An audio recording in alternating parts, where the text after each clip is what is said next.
That's another thing. They wouldn't even allow the blacks to fight with them. So you gotta understand. Wait. If the blacks aren't allowed to fight for America, then who the fuck were they allowed to fight for? Italy. But Italy was the Nazis. Well, Right. fascists. Well, if the fascists lose, they lose. Wow. See, bro. this is the mental war strategy people gotta be on, like that shit. So once they lost, dang, you lose. you lose everything. The sport You just went to go. sport is a You war. went to go help. Yeah, you went to help. Now we got your name. Well, it was deeper than that's just that. They had your name because those are the same ones who took over the Freedmen Banks after you lost. Yes, sir. They just usurped them. But did they lose? Did the Nazis lose? No. They're all white. It was all collusion. No, It was all theater. We're proving that now. To do what? To steal the gold. America's gold. So now we can say, wait a minute. You guys are all children of Russians and Germans.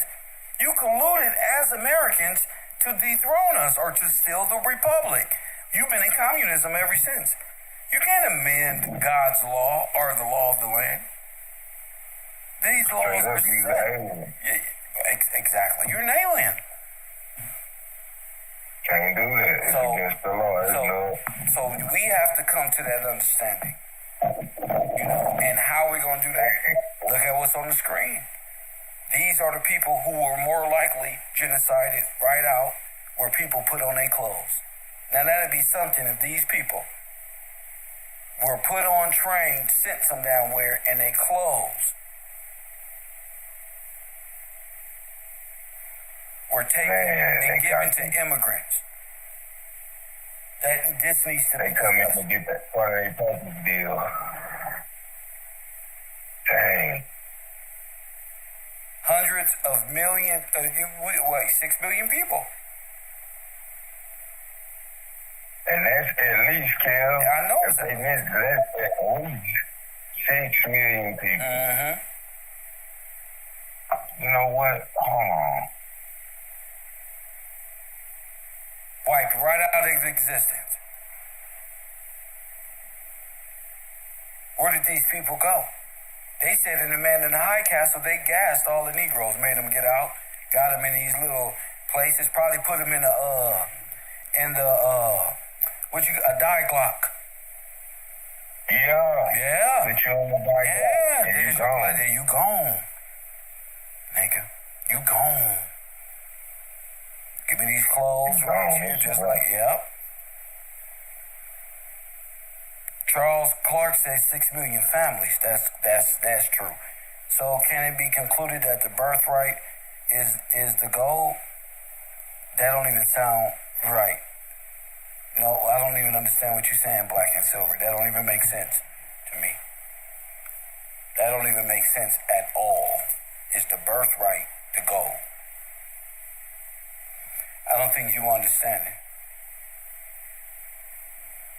People pretty much are the goal. The people is the goal. The people is the bar of gold. Every person is a bar of gold. That's your stock. Where the people are the commodity. They took the real monetary, the gold, canceled out all the debt, and used the people as collateral, which is human trafficking, which is illegal. And that's why they talk about chattel slavery or stock. Bingo. Stock market.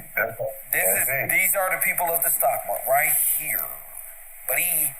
These are the foundations of the earth that the Bible talk about. Your whole world is built off of this.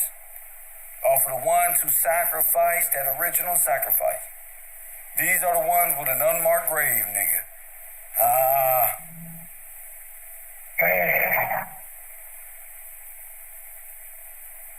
Man, I'm just looking at these people like, man, look what they had. Man, that's cold blooded, man. You come over here to work, jealous hearted. They want it. We gonna come out the ground on some wobbly Well, business. this is just war. This is complete. Everything Yep. they said about Adolf Hitler, and he was crazy. That's Woodrow Wilson, Harry S. Truman, and the whole. This is the federal government going to war with its citizens. This is civil war. Yeah, and man, ain't that crazy? They would call it Civil War, and after the Civil War, that's crazy. This is the Civil War, where the federal government went to war with black citizens of the government who was reclassified as black. They went to war with them. Man, bro, sure did. Sure did. Tracy said, these the ones that's in the pig iron. Exactly. Oh. This is what I'm saying. Oh. Identify where these people are. They're in the pig iron. They're in the asphalt. They're the bones. That's them, bro. These are the clothes that the Catholics got on the wall with the skulls. Them people hanging up here. These the clothes. Oh my God, right, bro. Yeah, I'm trying to say, like, this is nigga, the wobblies, all that. They got their clothes from the dead. They wearing our clothes. They wearing our people clothes, bro. They took those grand pianos, the oil paintings, the Christ paintings, and all of these different things. They just and destroyed all of these people's stuff and stole their names and their banks and reclassified any of them as black, and they had a place in American, and it was free, and it was war was over, and blah blah blah. American won, and all this. But you didn't win. And then they make up their American dream Disneyland style. They sell Epcot to foreigners as a false sense of like reality. As a false sense of reality. So they can say, oh, I did the American dream, I got my house, I did this. But you don't understand the foundations of this nation was built off of black people. And what I mean by that is every gravel, every road on Highway 66, anything connected, all the pig iron that was used to make the buildings in 9/11, nigga, all of it is made out of the bones and fusion power. All of your science is made out of plasma, which is the body of black people. So stop it now. We are in a complete Holocaust. Made up of mad scientists, Asian mongrels, and white bankers. That's where we at. And we have to remember that these people were gassed. Somehow, some way, and put on them trains. 6 million of them. Gone. It's just like you said, it's wars, like so many traps they was caught in. Like, man, all right, I'm thinking about Route 66. Some of the people's coming to work got trapped in the mines. And you got, man, there was so many traps killed. Like, wow, bro, that was an all-out assault. Like, they running different plays, but the end game was the genocide. And man, that's wild, bro. I'm even thinking about the electricity and all the inventions these people already had. They was living pretty good. They was living real good. Man, kid. So yeah, even the story is like a flip, a reversal.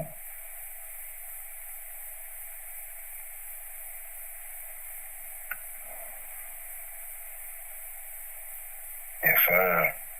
I'm still. I'm thinking about something very peculiar, man. This shit is wild, man. Yeah, I can see it, man. Like, especially I'm looking at their clothes, like, oh man, look at this here, bro. We just seen all these clothes and these hats and everything. They didn't even look right in them. Didn't even look right. Would you say they didn't even look right in the clothes? For real, they didn't. I'm like, man, y'all don't even look right, bro. And these the same hat, the same style, same everything. But we were slaves. Prisoners of war, POW, just like that flag. Yep. For real, that's the truth. That's the truth. This is definitely a war, and our people held captive. Man, that's crazy. So I got the clothes. I got the clothes from inside the bunker. Remember the Queen of England and all of them was in that bunker? I got the clothes right here, bro. Bro, they took their clothes, bro. They took our black women clothes, bro. They took their clothes, bro. They took their clothes. For real, you ain't seen no lady over there wearing a hat like that. Bro. That's granny hat, that's bro. That's grandma hat, bro. That's theirs, bro. Shit. Oh, my goodness. We can damn near see the jackets and clothes they got their hands. Look, y'all gassed the black people. They were supposed to go in the bunker. And they got gassed. They were supposed to go in the bunker too. They paid for the bunker too. Yes, sir. Yes, sir. They gassed them, bro. Dirty. They gassed their ass, yup. Bam. Dirty gang. Bro. They took the clothes. When they got here off the boat, did they have these clothes? What did they look like when they got here? No, they didn't. Come on, bro. Popeye, bro. Yeah, bro. Popeye clothes, bro. For real, they didn't have no style to them. Now look, you got style. You got your hat lean to the side. Man, with the cold slick back, with the cold slick back. Yeah. Now you got you sport coat now. Look at the brother down here on the end with his hat. All these brothers and sisters got style. That's natural. Like, nah, bro, y'all, we can see it. It's the same stuff. Y'all done had these styles until y'all got over here. And check it out. Bro, they got the clothes, bruh. Damn,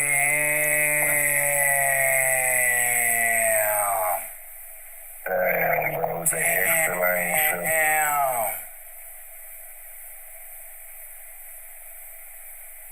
Bro, they went underground. We gotta go with the logical story. The underground, communist bunkers, black people never came out, bro. They never came out. You know where they went? They went to sleep and never woke up. Yeah, that's the easy way to do it.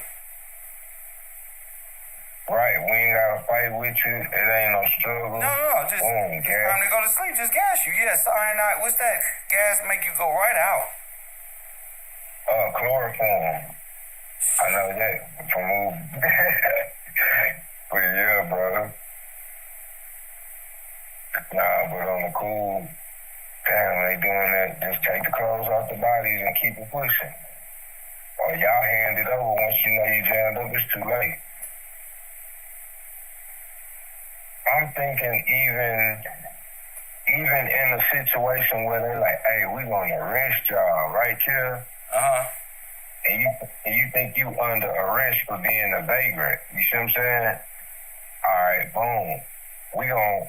Hey, you gotta give us these clothes. And then look, you gotta take a shower. You know when you go take a shower in jail? That shit. Yeah. Boom, gas them. Next, take the clothes off. Take the clothes off. You know the routine, don't you? Just take your clothes off. Yes, sir. Y'all gonna go in here, take a shower, and boom. Night, bye-bye. Bye-bye. There it is. Got your clothes. Your name. We got your luggage. We throw the luggage just like at the airport. Just put it on the buckle. Keep it going. Take the Bible out. That's easy. Clothes here, hat here, pants here, size 1, 2.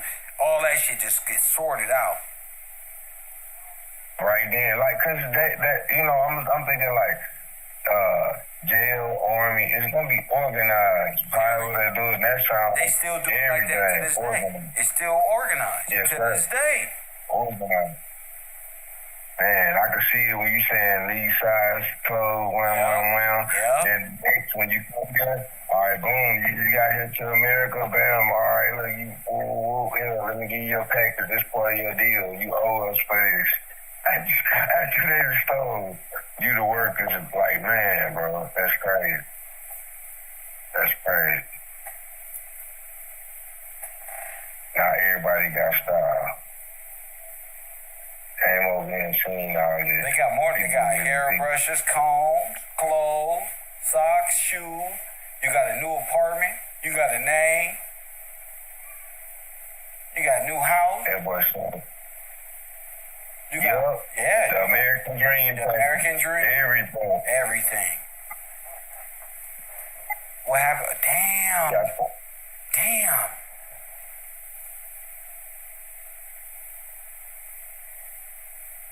That's pretty easy for them. Now all we gotta do is come up with these time and memorial stories. That's it.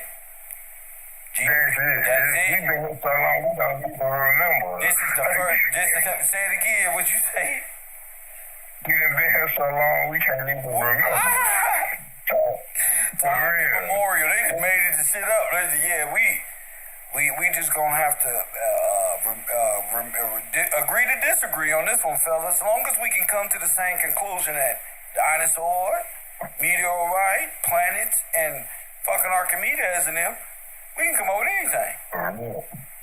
That boy said I was here with Christopher Columbus when he discovered this thing. What we gonna tell these black people? We gonna tell them they came from Africa? Yeah, way over there. And we're gonna give y'all some pictographs on the wall to run with. Don't worry about your Bible. You don't need that. That's the white man's book. That's the white book. That's the white man's book. You don't need that. You don't need the Bible. We wrote that for you to be slaves. For real. We're gonna make you a slave with this one. Don't read that. Man, that's crazy, kid. You see the whole thing, like, damn, bro. Now we finna give you entertainment, world fairs. Facts. We gonna bring more in. Facts. Boom. Facts. Bringing our weapons in. All we gotta do is say the Cold War, and they have war, and the Allied forces is winning on this damn radio, and just keep putting these black people having these drills, getting these black people on these trains. By the time we look up, 20 million of these motherfuckers been on evaporated out of nowhere. Man, and we know it can happen quick, because I'm even looking at the genocide, like with the Planned Parenthood. That's like, boom. That's like, a whole nother genocide. That's a whole sterilization. That's sterilized. Like they're completely just trying to wipe out how you can even give birth to another black boy. You feel me? And that's who the war is against: the black man, the black boy, the black body, and that boy being a sacrifice for everybody. Yeah. Because the heirship is passed by way of the boy. The father passes his lineage down by way of the son. So if they can destroy the black woman and her mind frame and get her to sterilize herself, is not illegal to genocide yourself. Right, we ain't doing it. Yeah. That's what just suggest that you did something wrong, you was irresponsible.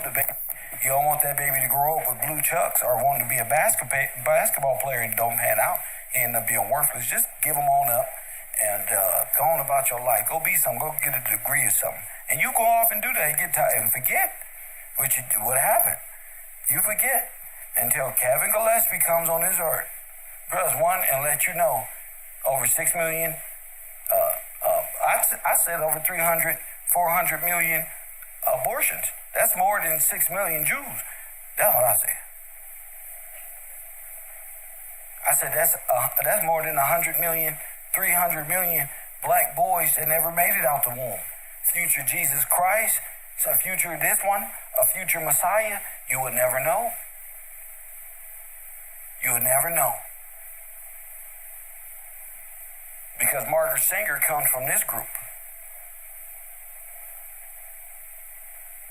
Margaret Sanger comes from this group. She comes from this right here. the whole usurpment. She comes out of your genocide.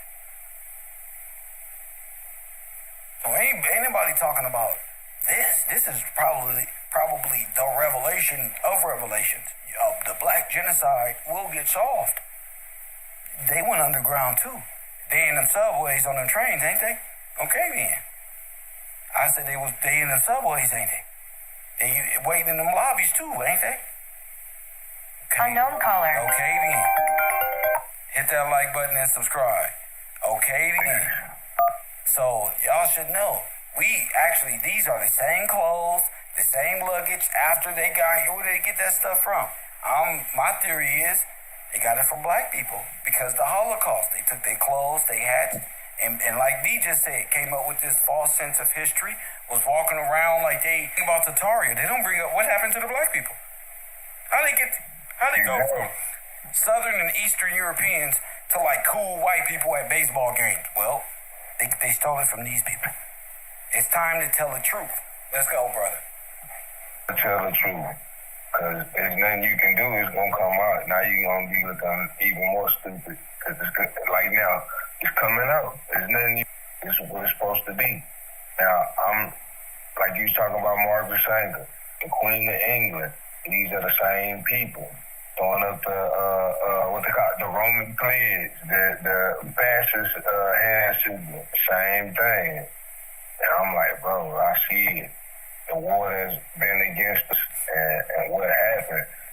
And I gotta tell you, the federal government allowed to go to war with its citizens and participated in a war against African Americans and called it a fucking civil war.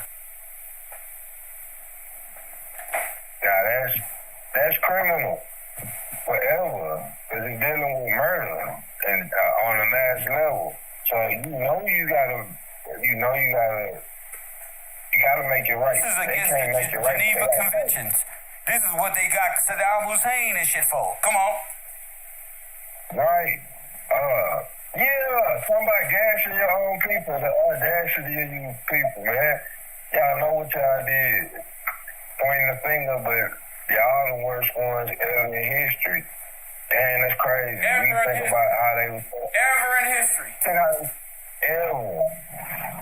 I can start naming Saddam Hussein, Gaddafi, all these people that was like pointing the finger and like y'all did this and that to your own people. Now look at what y'all done did. And y'all upholding the lie, trying to make more lies to convince us that y'all are the story. So yeah, Kill, that's wild right there. That's wild, man. Damn, they did the biggest genocide ever in history. And then tried to cover it up.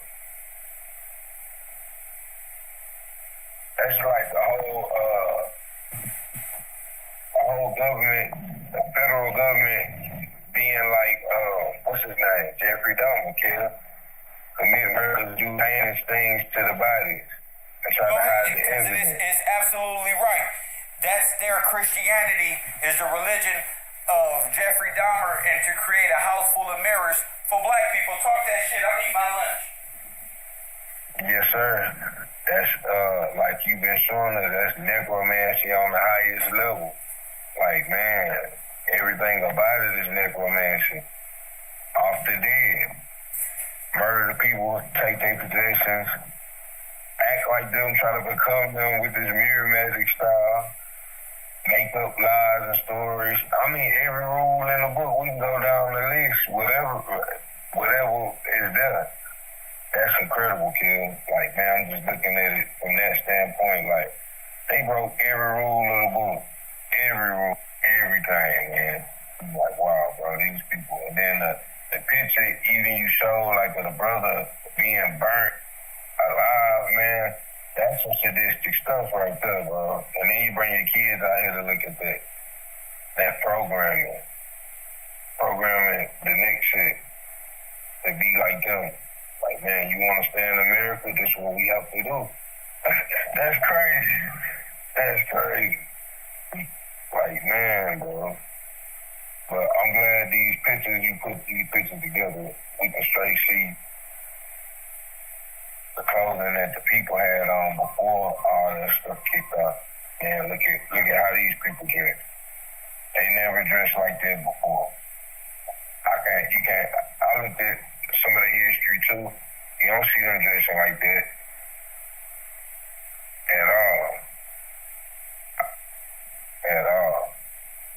So, the proof is in the pudding. It's right there. Right there. I'm looking at the Great Migration though. Dang, bro. The Great Migration. It straight says though. 6 million African Americans. So, stolen legacy, stolen valor, everything. Talking about this World War and all this. Nah, bro. Y'all Stolen just got legacy, down. stolen valor, stolen names, genocide. Everything. Those bunkers and gas, that was all a setup. American history was a setup for black people. It was all a dream and a setup to gas our forefathers down below and then flood them. See how I come back on fire? See? Yes, And sir. you see my account for history, and then they flooded them out. All them bodies out, they flooded them out. Yeah. If they dig up a skull Yeah. right now and find a bone from the 1900s, they're going to say it was an Indian or some old shit because you don't know your history. Yeah. There we go. One of them fables again. They're going to be like it was an Indian mound, and you see, you don't know your history. We don't have no anthropologists. All we got is a nation full of gangbangers and twerkers. Go ahead. Who we going to send the bone to? Who we going to send the goddamn bone to? Because don't nobody want to be an anthropologist no more. Don't nobody want to be a marine or, marine biologist or study the bone or, how old bones is nothing. We all want to be like some dumbass Lil Wayne. Go ahead. Man, that makes me think like, damn. I don't know. I'm trying to think. I don't even know nobody who I can call right now. You feel me? Hey, bro, to school. Who can we call? I'm gonna have to go to school my damn self. Nigga, we gonna have to find us. It's a black one out there somewhere. One of our African brothers or somebody we can trust out there. We just don't think about it. That's all. Oh well, Buffalo Bill and he was out on the frontier. Our people they gonna say, okay, our people gonna go for this shit too. That's a cold war. You gonna be trying to tell them, bro, that's not real. Man, what you talking about, bro? Buffalo Bill is real. As soon as they say Buffalo Bill was the first black cowboy, I'm like, see, that white man know what he's talking, man. Told you. See, you right, bro. They gonna be ready to argue you down. They ain't gonna try to hear you. Now, Kev. What you gonna say about that? Now, Kev. The first black man of the West, Buffalo Bill. Buffalo Bill, nigga. Turns out he's a fucking white Boy Scout, a gay white Boy Scout man who abused children. Ain't no such thing, no goddamn Buffalo Bill black, none of that. For real. Another made-up story. That's it. I don't even believe in the Pilgrim story no more, Kel. That's some BS. Quaker Oats. That's another one. Those same ones who made Aunt Obama. These just, these commercials. Man. Oh, you fucked me up with that one. That was that Disney Ain't Your Mama shit. You fucked me up with that. Yeah.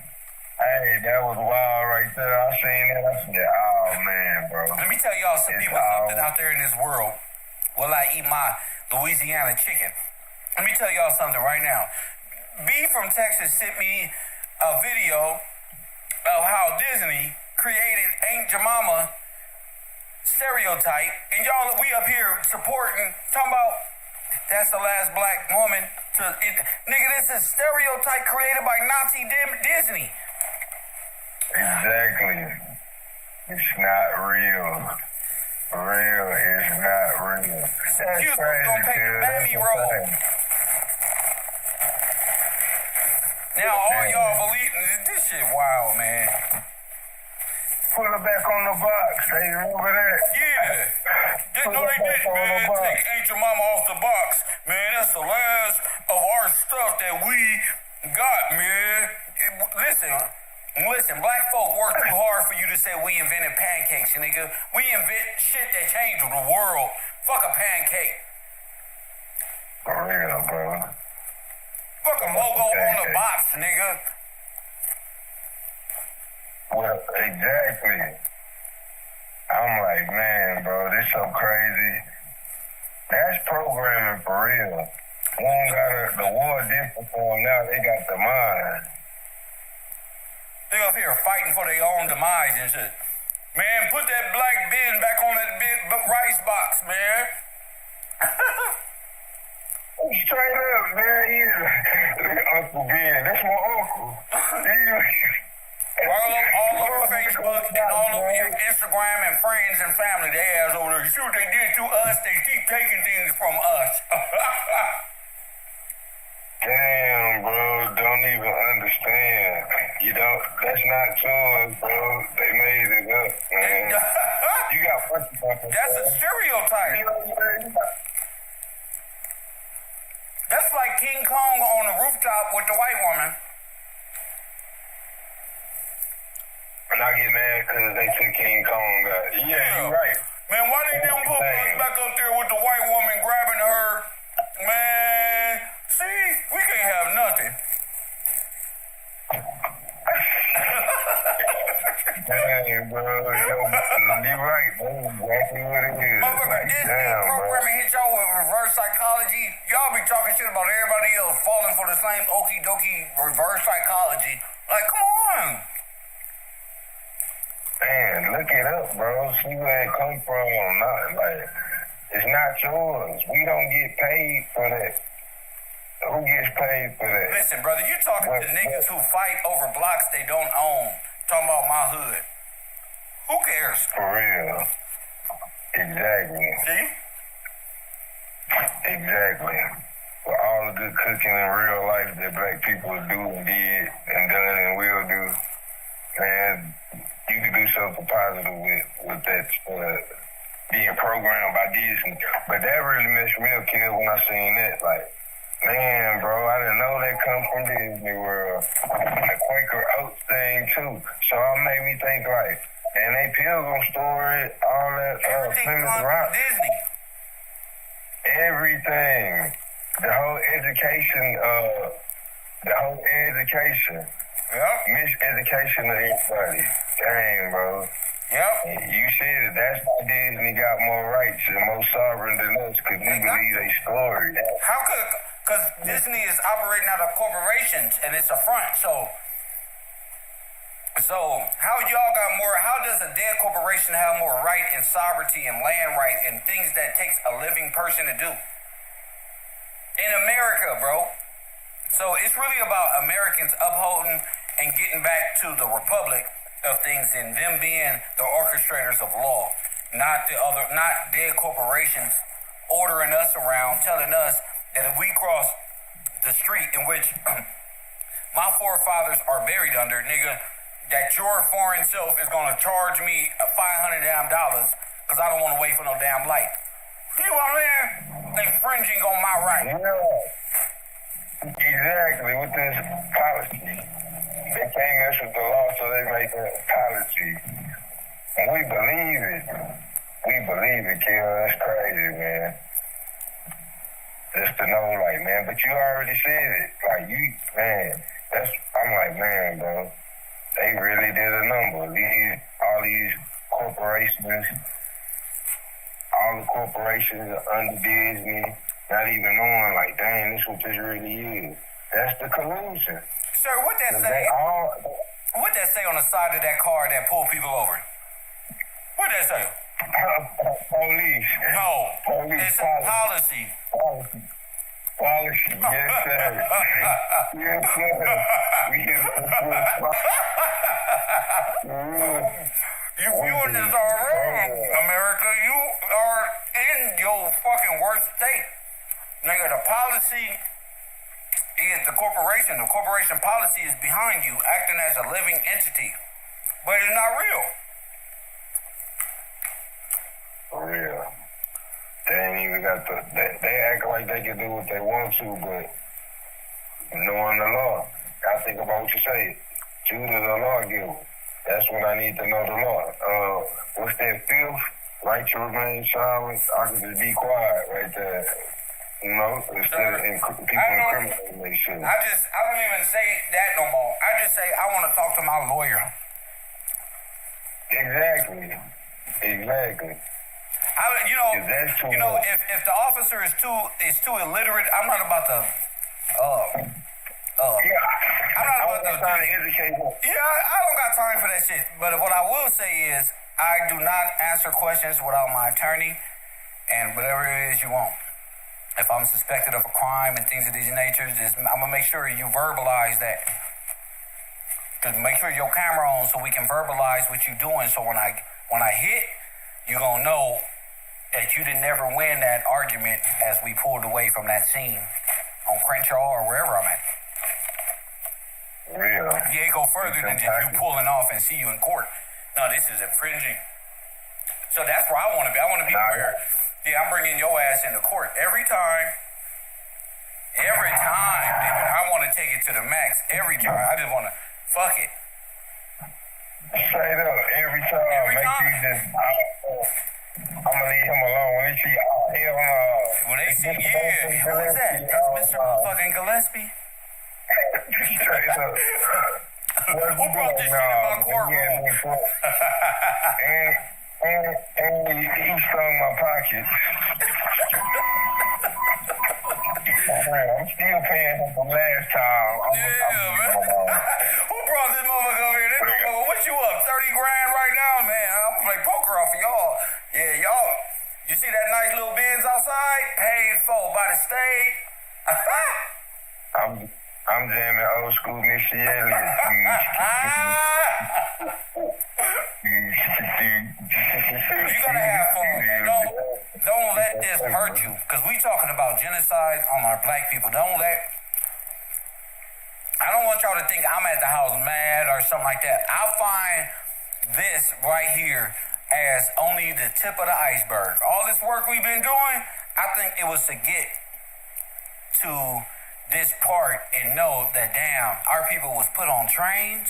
Our people was put in silos. Old fucking silos used as fucking bunkers. Our people was gassed. What? Our people was this? This how y'all got y'all names? And I think it's only right for us to ask these questions. You know, it's our responsibility as people who don't have no inheritance, no heritage, where no man has ever gone before.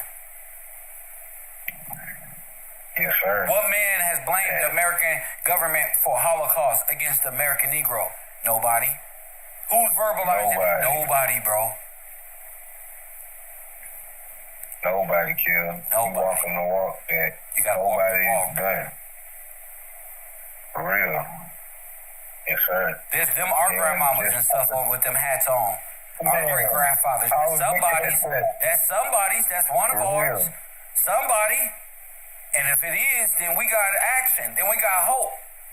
Somebody better be related to one of them. What are the odds? Yeah, we related to them.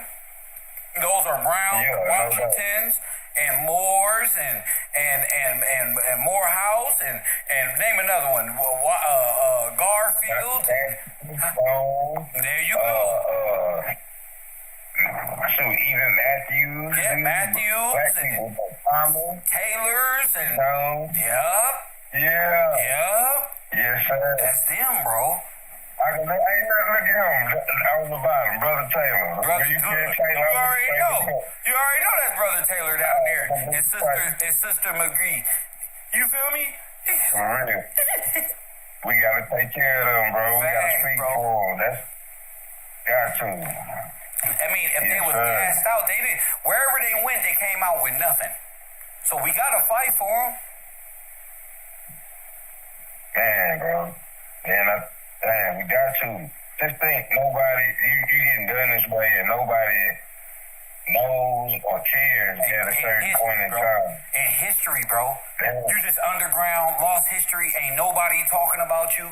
Ain't nobody talking about the catacombs. Ain't nobody talking about us at all. But let alone these people just erased as if they was just Indians who made fucking bowls out of clay or something. Hell no. Y'all got me fucked up. These are the Victorians. These are the black folks who was here before the Reconstruction era. These are the people who America got its pig iron from. Go ahead. The people you built all of this upon. Man, bro, I think about that so much. They built everything upon these people that you're looking at right here. Facts. These people. You took their style. You did their king the certain way. You did their king the same way you did them. Yep. Watch them, figure out what they do, Yep. take a part of what they are, Yep. genocide. Man, bro. Yep. Overthrow them. Won't even overthrow them. You coup d'etat their lifestyle. Man. They call them everything. E69 said, this is really the you.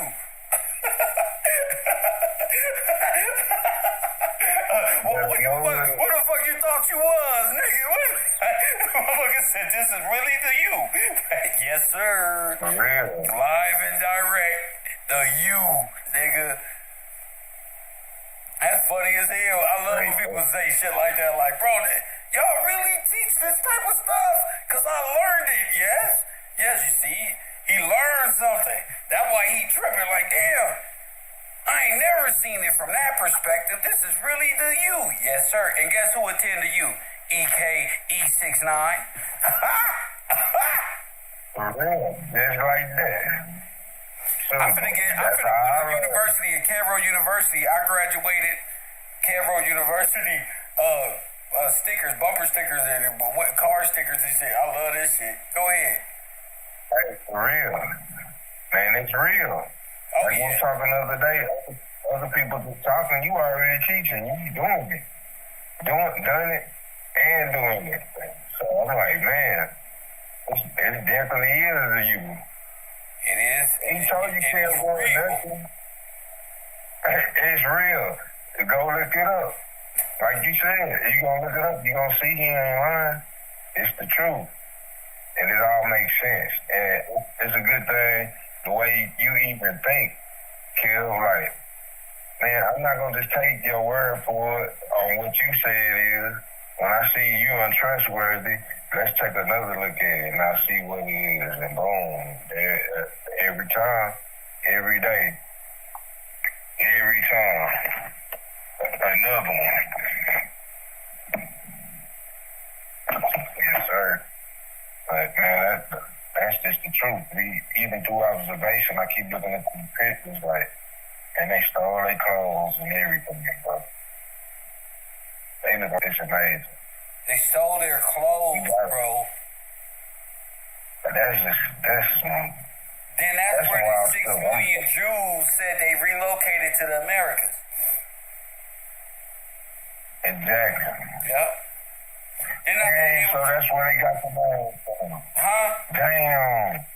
I got you. That's where they got the names to be able to do that. Yeah, bro. That's why they're portraying the role as the people in the Bible, knowing that the American black and people who call nigga is the people of the Bible. See, the world is going to wake up to the fact, all of these people and their descendants, everybody's going to wake up to the fact that God has a special lineage and a people on earth, whether you like it or you don't. And he's been grooming his prized possession to be the kings and queens and the sons and daughters of this place. This is the promise. Those who are able to withstand this system. This is the promise of the Lord, bro. Inheritance. Yes, sir. Inheritance. Yes. You gotta know it, but you gotta speak it for any of that to happen. Y'all talk about speaking things into existence. Well, speak the law into existence. I bet you your women that left you are gonna say, God damn, this brother don't turn into one of the brightest Negroes I have. Boom. I promise you. Your word patterns are gonna become different. Your mind, you're gonna wake up. Man, I spent the last 2-3 days in the bed, bro. I'm walking around this motherfucker right now. You know who inspires me? You. Because I saw what happened to you, bro. What? You sent me those photos. I said, if B gotta have to go through this, shit.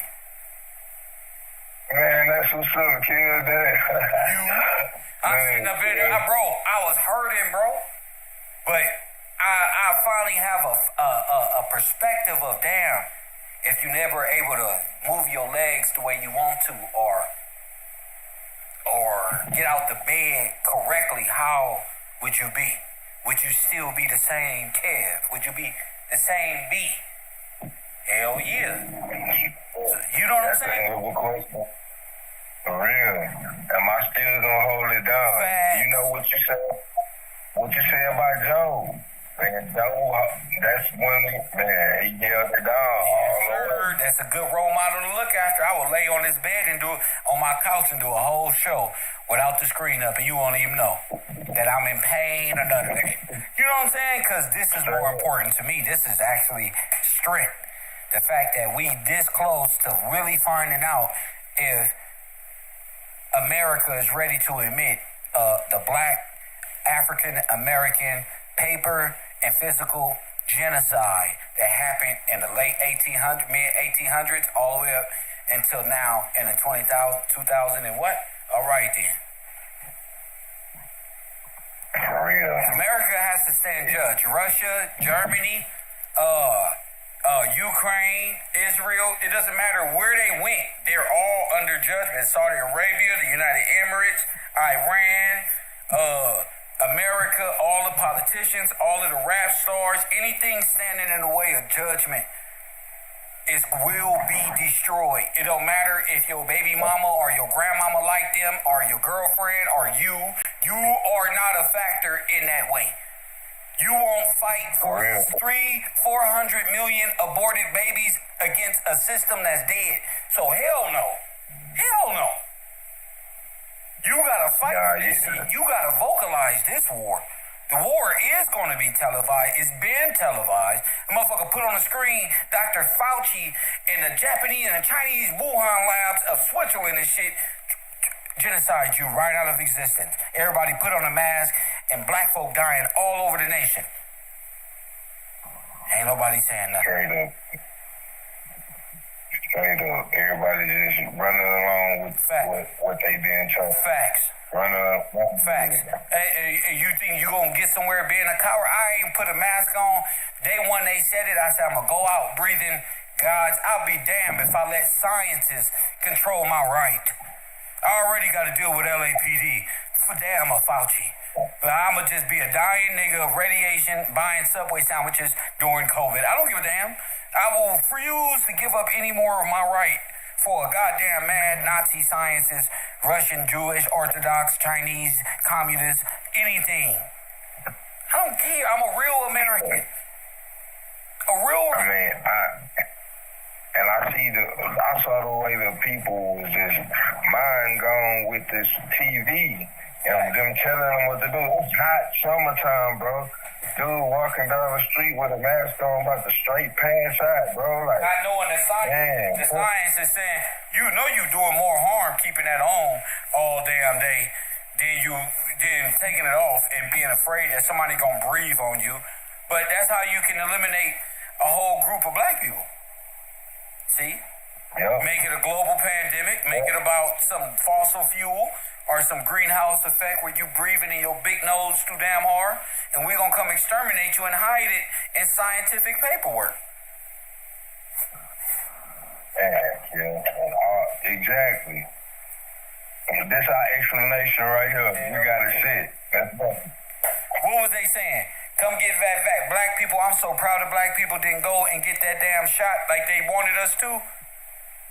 Boy, everybody was like, they using juvenile to trick me now? I was laughing my ass off. The black people ain't going for this shit. Like, bro, y'all tripping with this one. I'm like, oh, no, bro. Don't do it. Why you do this, bro? I'm like, don't do it. Then And then they start making it like you can't have sex unless you go get this shot. And overnight, like, what the hell going on? What the hell is going on? They made it like AIDS.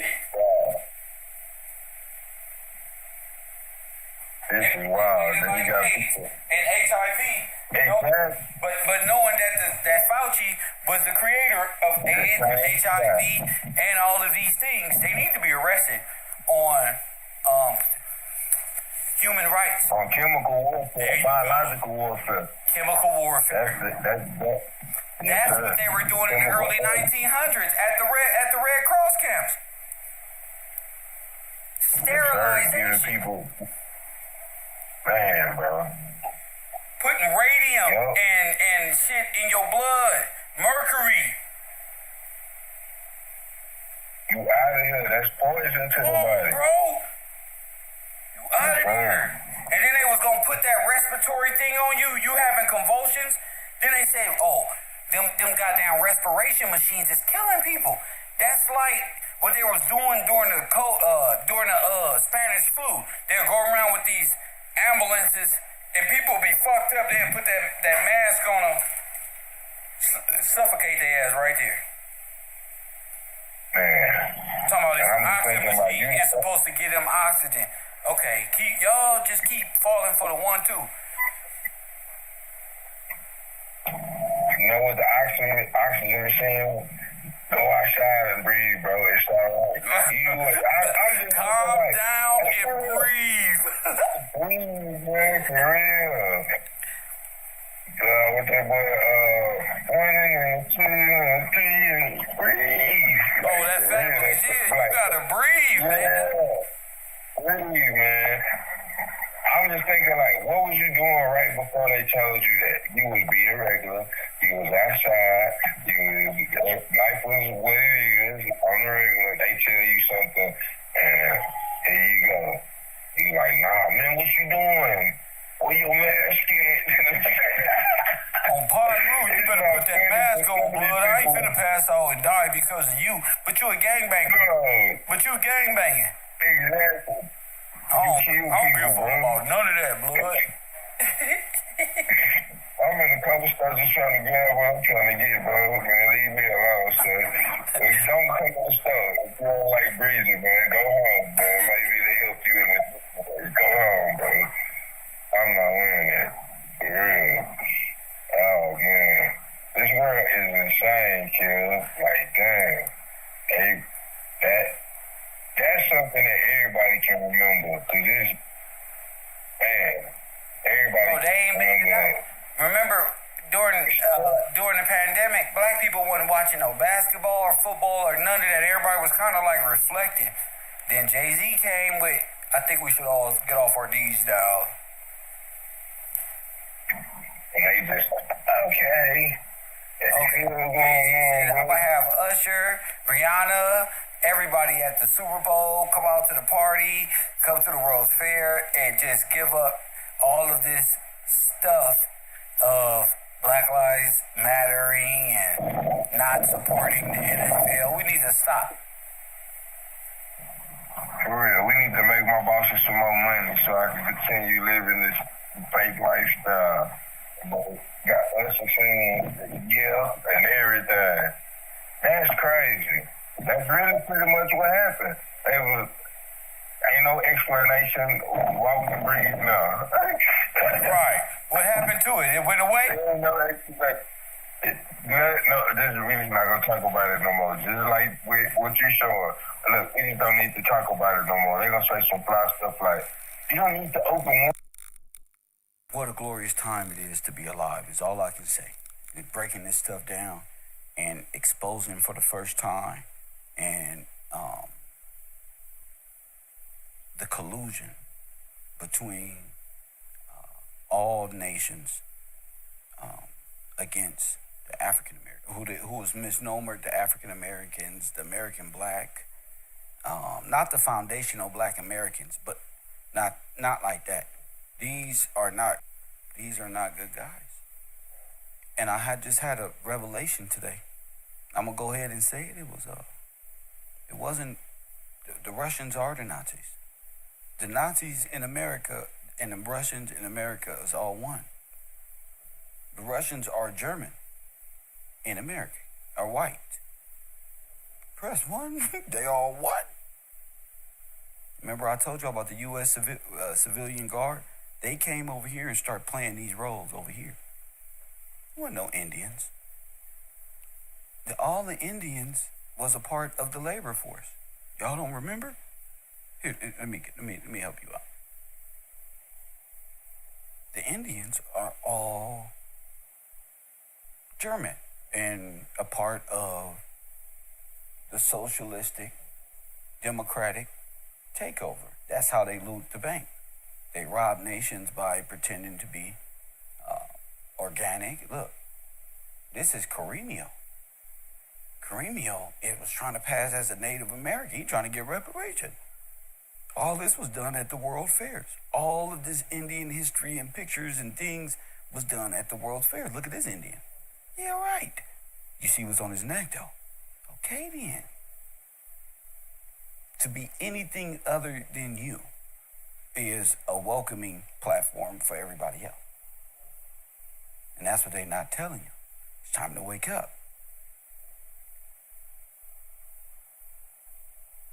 These people right here who took part in the worst catastrophic Holocaust on the planet, watch this. I'm going to show y'all who they are by way of picture. Because I don't got long. I got a lot of work to do. At Genocide, I've done a great job all the way up until this point. So we're going to continue to do so. You know? This is why Margaret Sanger is with the Russians, czars. And they got Indian clothes on. Look. Look. This is why she exterminated you guys.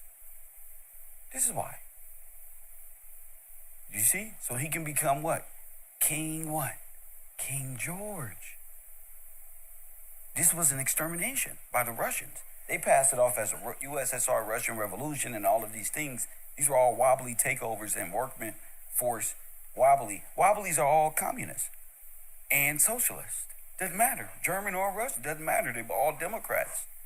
In which you were born into. Do you see it now? That's why they made him king. Because after that, they just ransacked everything. Put the crown on the queen. I think they tried to make him King George or King Edward or some crazy shit. Margaret Sanger is an extermination camp person. She was they sterilized millions of African Americans. This is who all these people are. Eat them.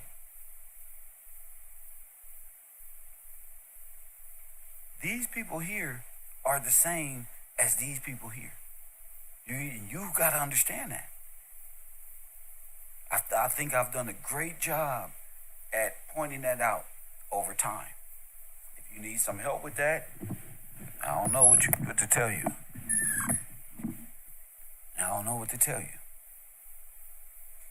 They're not even your people. That's why I was saying,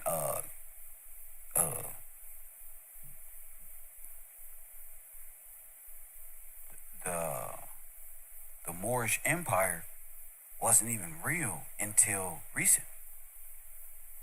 Everything became real after they wiped your memory, your whole mind. 20, 40, about 2 generations of mind. That's all they really needed. They dropped chemical warfare over all our communities. There wasn't nothing but bones left. Press 1. These the same people, y'all. I don't want y'all to get this shit twisted. These are the same people. That's why Skull and Bones is in unison of nations. Press 1.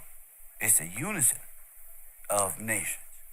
How many people died in World War I, World War II, and that were African Americans were overwhelming. And they passed it off as if they were at war overseas. But the real thing is they need a way to explain all this death. Extermination camps at its highest form.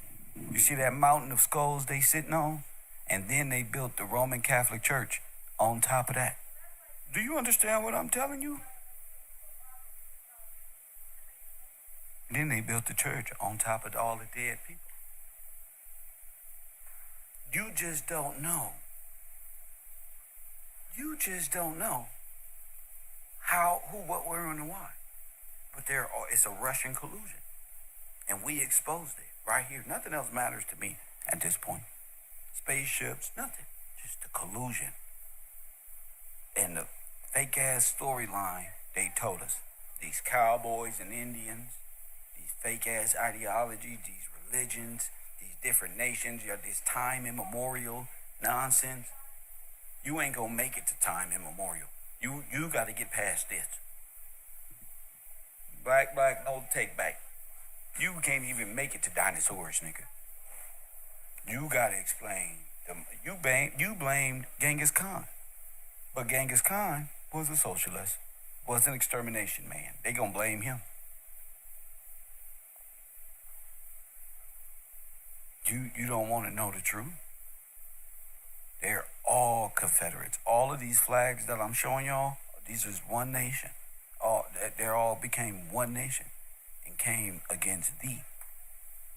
Hit the like button and subscribe. From the German, civilian U.S. Guard, all of them played their role by way of U.S. labor camps. Why you think you wasn't in a labor union if it was all good? The white man didn't let us in the labor union. No, fool. They was kicking y'all ass in the Red Cross labor camps. Oh, me? Yeah, you ain't been paying no damn attention. See? They were trade Nazis.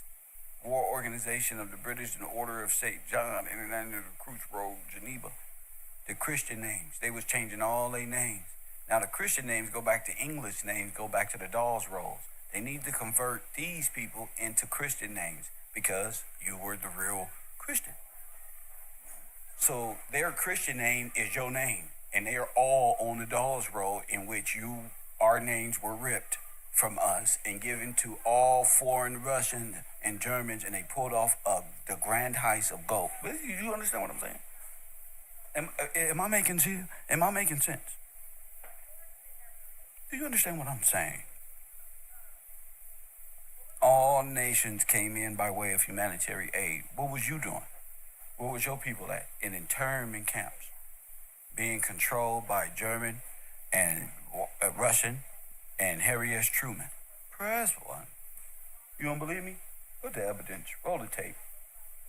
Roll the tape. So when y'all hear me talking, just know it's just a bunch of information in my head. Look, right here. Red Cross is not all right. Herbert Hoover's concentration camps cover up in 1927 Mississippi flood black man. You understand? This is Red Cross here, right here. Russians and Italians and we. All of the axes of evil and the allied, all of them together. All of them. And they got in. This Red Cross became your federal government. This is actually the cross of St. George and all of these other things. But we're going to keep it on who ordered that. This is that. That's the Pope. That's the church and all that. They've been in charge of the whole time. So concentration camps were huge. And you got to remember when these time frames happen. Okay? Their revolutions is the end of you over there in Russia because it was wobbly things going on here. Okay? That's it. IWW. That's it. Which was all federalized militia. The United States federal government and its inception paid the militia. The banks paid the militia. A Russian militia and German servicemen to overthrow all black communities all over America. Would you believe me if I told you this? All the Mexicans are like Bolsheviks and Polacks, and everybody is in on this grand theft of the royal family. Would you believe me if I told you that? You could be dating a man right now, nigga German. He won't even tell you. They said they came up from fucking Belize some goddamn where. First one. They said they came, it was Frenchmen. Belize ain't nothing but French. Them your French black. First one. Get out of here. I already know you. First one. So we talking 1927. I already know them. The Islanders too. All of y'all the same. Ain't no different. Bunch of Somali and Rihanna head. Somali and Ethiopian.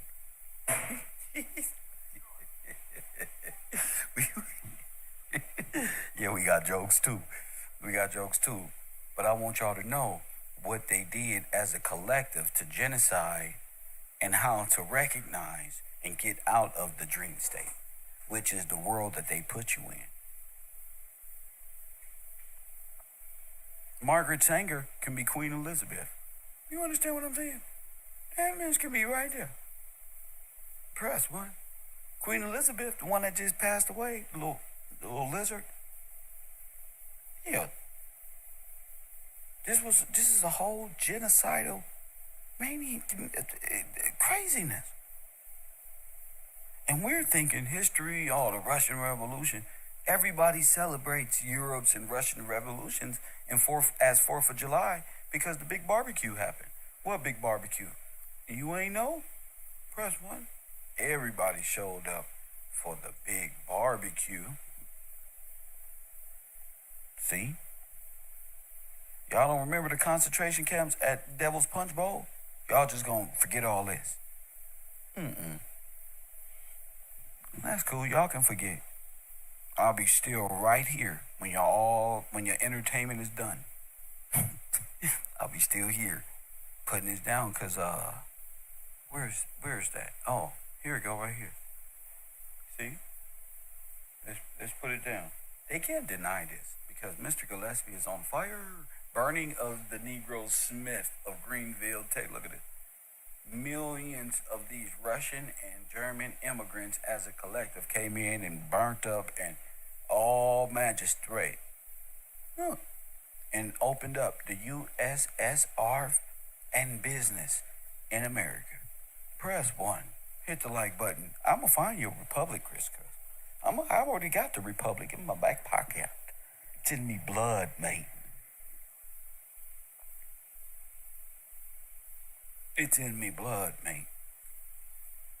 Make it make sense. Capri, Tanisha, get up out my chat room. I'm not here to play with you. I don't know you. Get up out of here. Sorry, boo-boo. You're talking too much. Get up out of here. There's too many chat words. I was waiting on your one more thing. Not tomorrow. You up out of here. Try again. Yeah, this is about my people. Get up out of here playing. I'm not playing. Support or not. Been playing for 3, 4 years, proving a point with people who play just like you. Get out my motherfucking chat room. Bald head, scallywag. Ain't got no hair in the back. Jail good, beat up. Your shit is fucked up. Need to get out. Get out of here. So anyway, the Russian Revolution was really the Russian Revolution in America, in which they in which they we got a call. Taylor on the phone. Glory. Taylor, you on the air? What up? You on the air?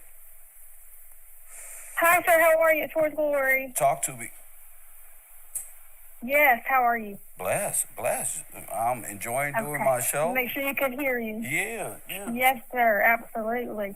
Yes. So I wanted to call in because, of course, you said make sure to call in. So, when you're talking about the treaties and you're also just talking about the genocide as a whole, I wanted to call in because yesterday I was really thinking deeply about you bringing up the different treaties, and I think you said Benjamin that brought it to your attention. Yes. And when I was thinking about treaties and how I was looking at the Treaty of Paris, and then I found several different treaties of Paris. And so in my mind, I'm like, why are all these treaties coming around, and what is the purpose of them, pretty much, if you are supposedly supposed to be a peaceful nation or you're working toward the common good and all of these things.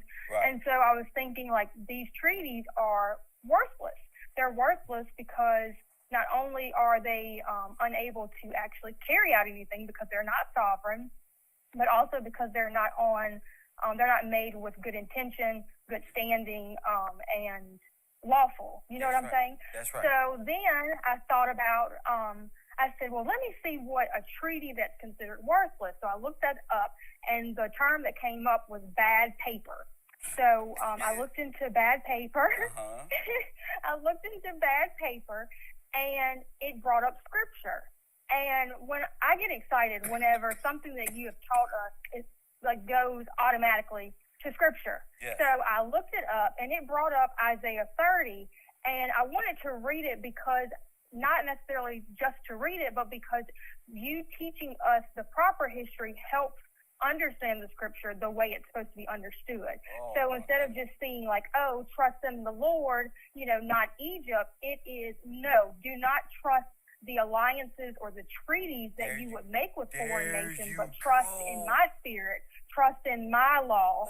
And so just seeing it from that aspect was like, I'm just so grateful for scripture. I'm grateful for the ability to understand. And so if you don't mind, I wanted to read a little bit of it, and you just let me know when you want me to stop, if that's okay. Go ahead. Okay, so it says, woe to the rebellious children, saith the Lord, that take counsel, but not of me, and that cover with a covering, but not of my spirit, that they may add sin to sin, that walk to go down into Egypt, and have not asked of my mouth, to strengthen themselves in the strength of Pharaoh, and to trust in the shadow of Egypt. Therefore shall the strength of Pharaoh be your shame, and the trust in the shadow of Egypt your confusion. For his princes were at Zoan, and his ambassadors came to Hanes. They were all ashamed of a people that could not profit them, nor be a help, nor profit, but a shame, and also of reproach. The burden of the beasts of the south into the land of trouble and anguish, from whence come the young and old lion, the viper, and fiery flying serpent. Wow. They will carry their riches upon. I know. When I saw that, I was like, oh my goodness. I was reading this morning too, so I was just amazed that you brought up the serpent. In class today. They will carry their riches upon the shoulders of young asses, and their treasures upon the bunches of camels, and to a people that shall not profit them. For the Egyptians shall help them. Right? Yes, it describes like going to the foreign power, to the foreign power, and you're trusting them and giving them your riches and loaning it to them, and they're going to bite you. They're going to deceive you. They're going to overthrow and kill you because you put your trust in them. Yes, sir. Go ahead. Yes. Continue on. So it says, for the Egyptians shall help in vain, and to no purpose. Therefore have I cried concerning this. Their strength is to sit still. Now go, write it before them in a table, and note it in a book, that it may be for the time to come forever and ever, that this is a rebellious people, lying children that will not hear the law of the Lord, which say to the seers, see not, and to the prophets, prophesy not unto us right things, speak unto us smooth things, prophecy deceit. Yes, get you out of the way, turn aside out of the path, because the Holy One of Israel to cease from before us. Wherefore, thus saith the Holy One of Israel, because you despise the word and trust in oppression and perverseness and stay thereon, therefore this iniquity shall be to you as a breach ready to fall, swelling out in a high wall whose breaking cometh suddenly at an instant. And he shall break it as a breaking of the potter's vessel that is broken into pieces. He shall not spare, so that there shall not be found in the bursting of the sherd to take fire from the hearth, or to take water withal out of the pit. For thus saith the Lord God, the Holy One of Israel, in returning and rest shall ye be saved, in quietness and in confidence shall be your strength, and ye would not. But ye said, no, for we will flee upon horses, therefore shall ye flee, and we will ride upon the swift, therefore shall they that pursue you be swift. 1,000 shall flee at the rebuke of one, at the rebuke of 5 shall ye flee, till ye be left as a beacon upon the top of the hill, and as an ensign on the hill. And therefore the Lord will wait, and he may be gracious unto you, and therefore he be exalted, that he may have mercy upon you, for the Lord is a God of judgment. Blessed are all they that wait for him. For the people shall dwell in Zion at Jerusalem, thou shalt weep no more. He will be very gracious unto thee, at the voice of thy cry. When he shall hear it, he will answer thee. And though the Lord give you the bread of adversity and the water of affliction, yet shall not thy teachers be removed into a corner any more, but thine eyes shall see thy teachers. And thine ears shall hear a word behind thee, saying, This is the way, walk ye in it. When ye turn to the right hand, and when ye turn to the left, ye shall defile also the covering of thy graven images of silver, and the ornament of thy molten images of gold. Thou shalt cast them away as a minstrel's cloth. Thou shalt say unto thee, Get thee hence. Then shall he give the rain of thy seed, and thou that shalt sow the ground withal, and the bread of the increase of the earth, and it shall be fat and plenteous. In that day shall thy cattle feed large pastures.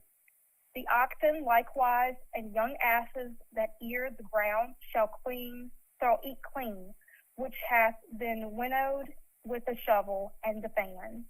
And there shall be upon every high mountain and upon every high hill rivers and streams of water in the day of great slaughter, when the towers fall.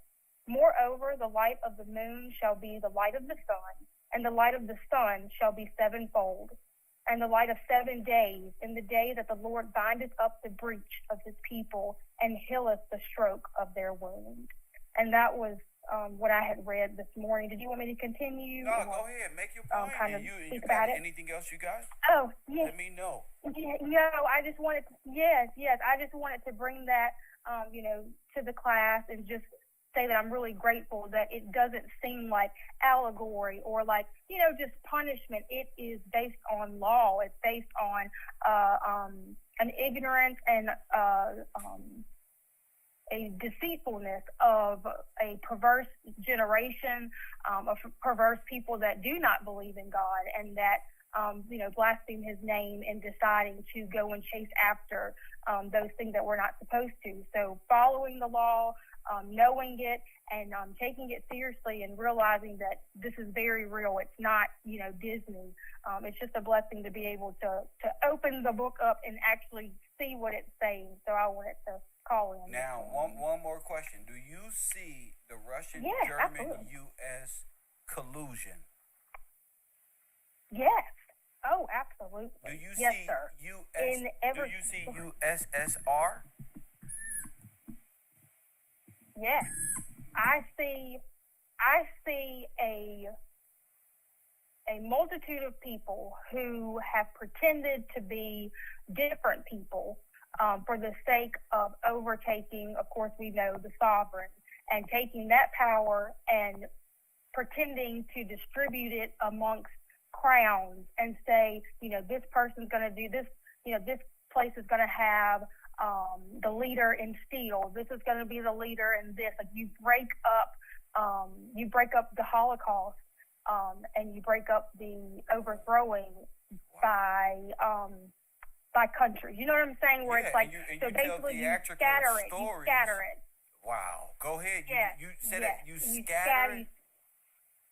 You scatter the Holocaust amongst different nations, but you're really a conglomerate. Yes. You are confederate with in a corporate capacity. Yes. To not only steal the trust, the money, but to also make profit off of the byproduct that is the tearing down of Adam. So nations are one, but they are many as well, and they've all profited off by colluding together and in a grand scheme. It's I don't. It's humbling to be able to understand a little bit better now, but it's also just shameful to see that the world would really try to pretend and try to deceive our people to think that they have our best interest when it comes to bringing forth we charge genocide, but really it's a fluffing up and bringing human rights and civil rights for the sake of the world with our people at that expense.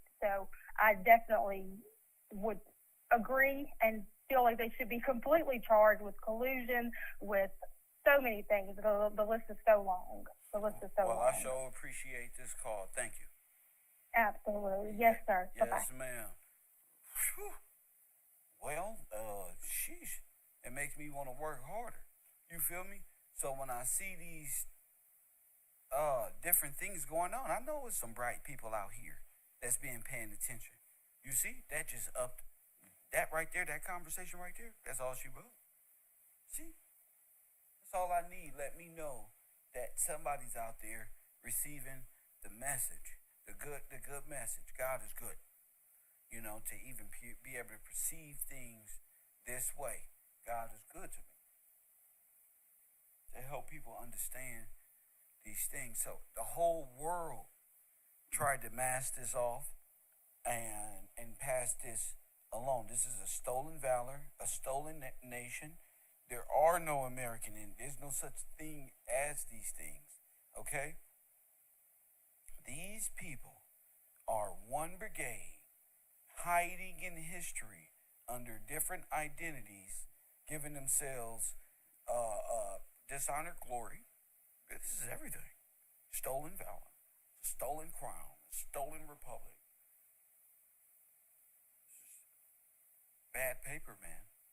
A complete and utter genocide of blacks, African Americans, the individuals on the Dawes Roll who were not only paper genocided out of history and existence, almost, but genetically modified, ambushed, chemically attacked, put into furnaces, underground railroads and tunnels that are never to be seen again.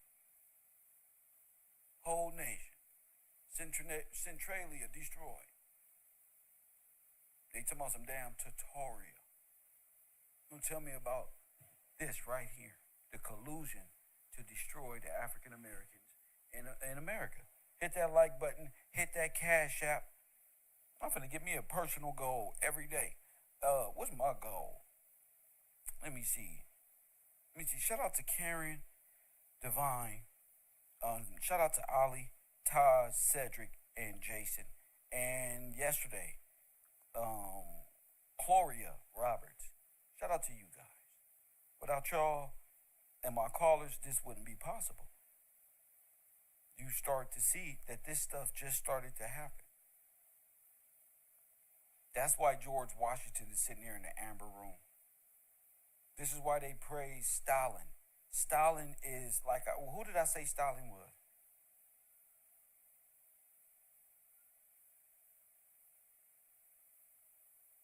His name ain't even Stalin, it's Starline.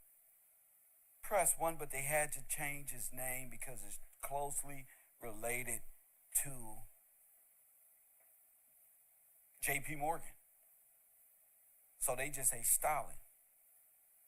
But it's really J.P. Morgan, who owned Starline, who got rid of the blacks in the transatlantic slavery genocide, who sent them up to Iberia, where these people attacked him.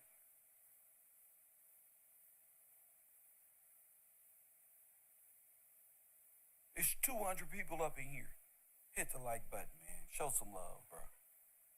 This information is never to be told, never being shared on the internet. Billions of pages out here, and all of us up in here listening like this, and you know Margaret Sanger sitting right there in your fucking face, bro.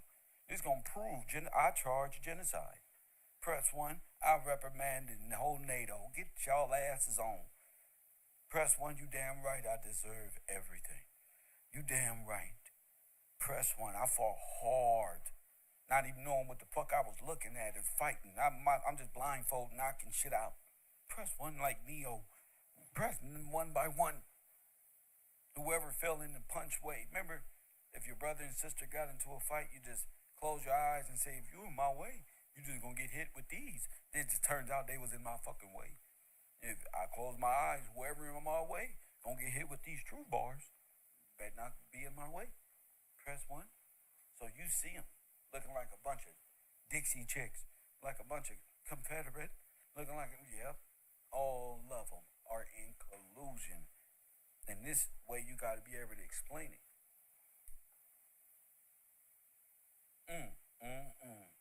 The Russian czars, that's why they call it the Khazarian. Press 1. The sons of Goyim, the sons of Gomer, Ashkenaz. Press 1. So all of these folk, the whole Aryan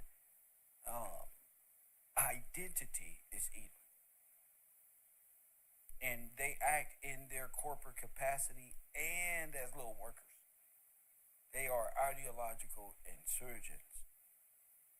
And it's been a coup. They are in power because they coup d'etat the republic. That's why America will fall. Oh, you damn right it's gonna fall. Don't got no damn choice because they're falling. Because NATO gonna fall.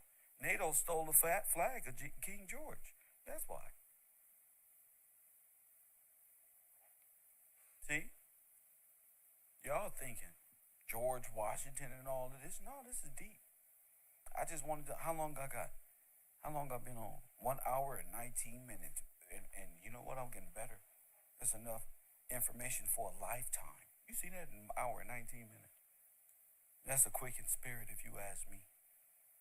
I give you enough right now. Not fooling around, not waiting on nobody, not hoping you call in, not doing none of that no more. I'm in my official capacity right now. I ain't got no time for no games. I'm on my capital. I'm on my motherfucking assignment. I'm blessed beyond measure. And as a student, you're supposed to be in the 3 different categories of this ecclesiastical blessing. The return of the republic. Now the porters are the one who robbed you. Who are the porters? J.P. Morgan again, Stalin and them. You got to be able to see this. You got to be able to see history. You got to, first of all, you got to want to see it. I'm through with, oh man, yeah, because you're not going to do it. You just ain't going to do it. You're going to fool around and think you lead me somewhere. So that's why I cut all that shit off. People getting insane.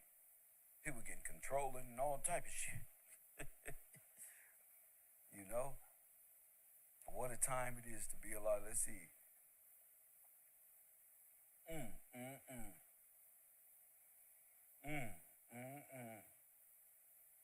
They're around here talking about emerald tablets and all that.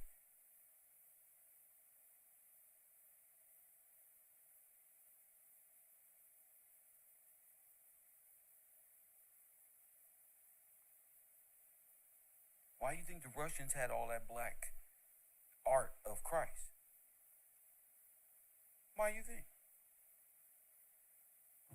Why do you think Selassie surrendered so fast? Because they are the German. They get a crown right over. Why? Because they the same ones who was taking them black Nazi photos. That's why.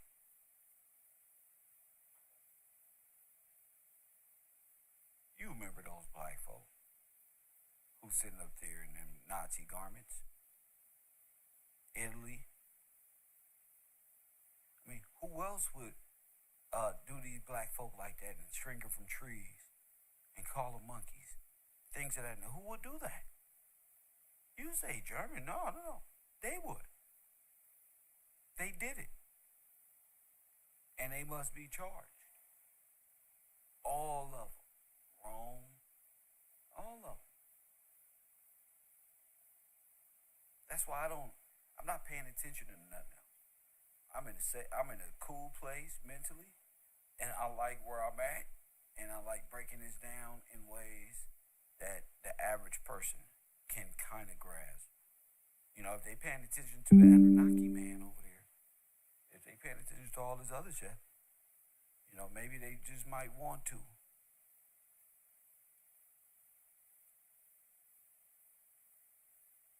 That's why Apocalypse told Magneto to stick his hands in the asphalt, and the whole world start crumbling, because the asphalt is how the whole world is made off of these people. They were getting bombed out. Look, you black people. San Francisco, early 1900s. This is all during Russian revolutions and wobbly mentalities. Look how you look. You wasn't a slave. 1828. Oh no, man. They got history discombobulated. Coffee and Kush TV. KevRow University. Shout out to, who is this? Lita McCoy for that big dub right there. Lita said, Lita wants my class to know, this is some amazing information. God bless you, Lita. Tracy Wilson, she say, for the champion of the world with that $500. Shout out to you, Tracy. I'm glad that of all people, that the ladies, the women, and the men who actually enjoy this is not coming from a hateful place. It's pure-hearted, and they recognize that, damn, this is true. This is what truth feels like to me. MDM towing out there, towing somewhere. Shout out to you for that big $5. Shout out to you. And the rest of y'all out there with that continuous support. Shout out to y'all. So the Moors, the Russians, all of these people are Moors. They're either black Jews or white Jews under Catholicism. You got it? Because Jews are considered God's people. And Israel was created to be its home base. There's no more fooling us. Everybody's Jews. And everybody has included themselves in the 12 tribes. That's why I was asking y'all, are y'all sure those 12 tribes is the real one? Yeah. And then we get the Bible verse of don't follow no genealogy. Well, there that goes. God is placed, see, and we just got finished reading. The people who follow the good shepherd are the voice of God, are the spirit of God, are the spirit of truth, that's his people. That's his people. Not a genealogy. See, the champion is for the world.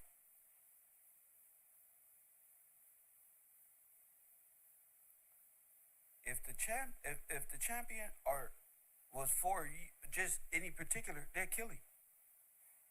That's what they did already. They kill him. They don't want that. They'll reject that.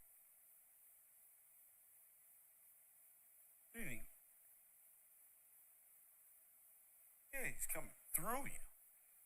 It's for everybody. The truth is for everybody. Because it's a readjustment of the what? The heart. Who we are as people on earth. On what accountability is and what sin is. And why Adam died in sin. That hit different when you know the truth about all that. I ain't gonna say that. That's different. That's the religious world. That we talking biblical and ecclesiastical and history. The genocide of African American in the redemption process must happen. Must happen. Because when the Bible talk about the valley, the dry bones, this is the foundations of the earth. This is what the whole world is built off on. The genocide. Kaliman, the genocide of blacks. The whole world runs off of you. So,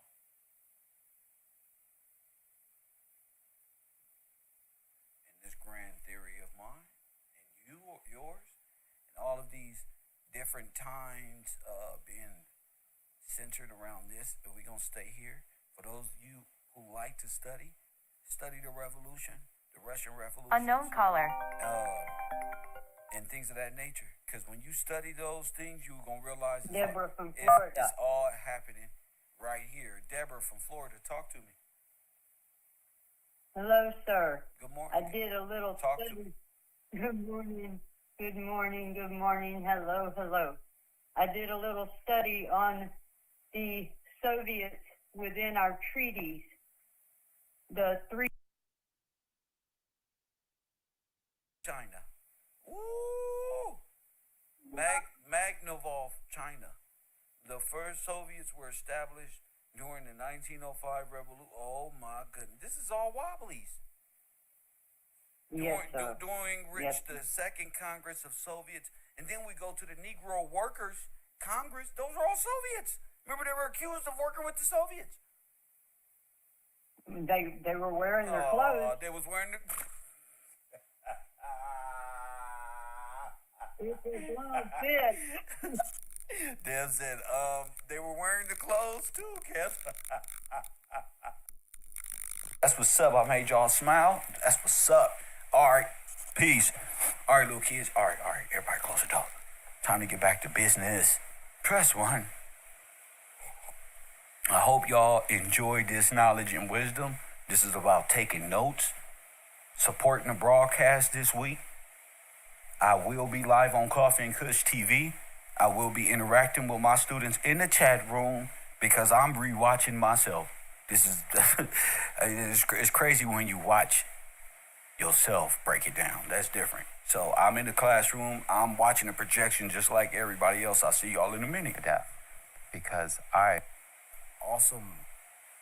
death, because I myself chose my fate. I don't know what to write to you, because even though I myself have a clear head, I can't find the right words.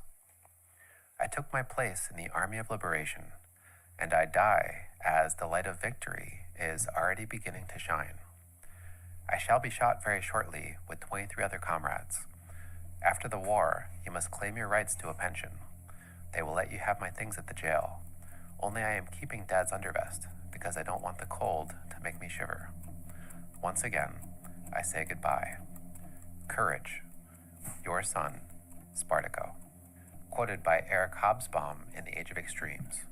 Hobsbawm also had this to say: in the simplest terms, the question who or what caused the Second World War can be answered in 2 words: Adolf Hitler. On top of that, many of the basic contours of the origins of the Second World War are not in dispute.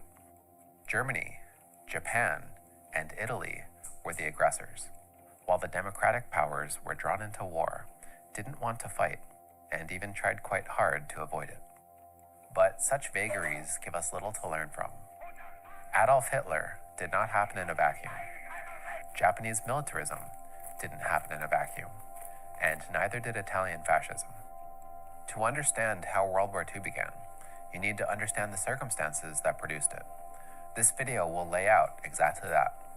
We're going to go on a journey through an era of high ideals and broken promises, an era of disillusionment, polarization, bitterness, and extremism, an era of failure. Now, you already know now, all of this was acting and drills. All of this was history being created. I don't even believe this anymore. I now know these were all actors. In the theory, these are all actors. We all walking this walk together. Ain't nobody better than nobody. Just the professor is the head of the classroom, and everybody's just making and finding their way. We ain't doing that shit. So we been through this shit already. Everybody clear. This school is forever. You see what we up against? Waves of niggas and women and puffy and all this. And we still here. So it's only a few of us. Gotta respect my classroom, my supporters. These people been putting it down and funding this whole theory or project. And eventually we'll get to explaining it thoroughly. But until then, these are actors. Institutions, and of actors who sought to exploit them. An era of a status quo, stretched to a breaking point, and eventually... Y'all see this, right? I told y'all, this is my theory. They all did this in America at the World Fairs and all of this great shit. All of these little sites. Hitler. On top of that, many of the basic contours of the origins of the Second World War are not in dispute. Germany, Look, Japan, look. and Italy were the aggressors. Now look at this shit. Where's Russia? Russia was the good people this time? While the democratic powers were drawn into war. Okay, Winston Churchill. Who was that over there? Who's the democratic power? So it's them versus them? And we're proving what? Collusion? Already? Didn't want to fight, and even tried quite hard to avoid it. But such vagaries give us little to learn from. Adolf Hitler did not happen in a vacuum. Japanese militarism didn't happen in a vacuum. Look, these and is kids. neither did Italian Them fascism. is kids. Oh my goodness. Were the aggressors. These is little people, bro. While the democratic powers were drawn into war, Bro. didn't want to fight, and even tried quite hard to avoid it. But such vagaries These are give us kids. little to learn from. Adolf Hitler did not happen in a vacuum. Japanese militarism Bro. didn't happen. Bro, and they wearing masks. And they wearing masks. Press one. And they wearing masks. It's hard to see. But these motherfuckers. In a vacuum, and neither did Italian fascism. To understand how World War II began, you need to understand the circumstances that produced it. This video will lay out exactly that. We're going to go on a journey through an era of high ideals and broken promises, an era of disillusionment, polarization, bitterness, and extremism, an era of failing institutions and of actors who sought to exploit them, an era of a status quo stretched to a breaking point, and eventually of collapse.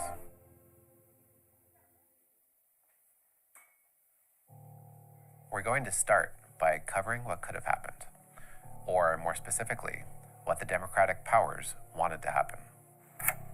On screen at the moment, I'm playing a time-lapse. The subject is a map of the world, approximating the territories of civilizations over time, right now passing from the 9th into the 10th century. The borders of this world are fluid.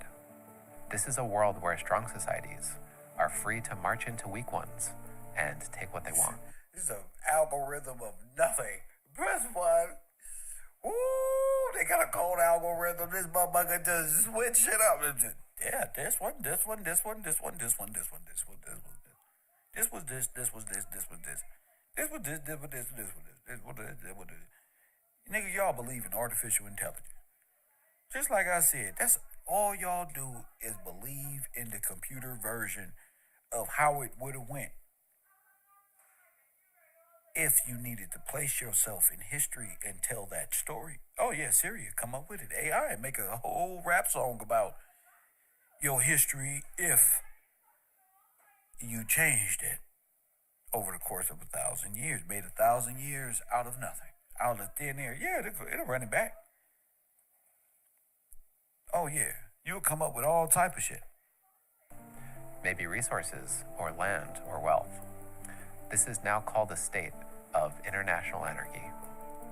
Now, this is a time-lapse of the recent world.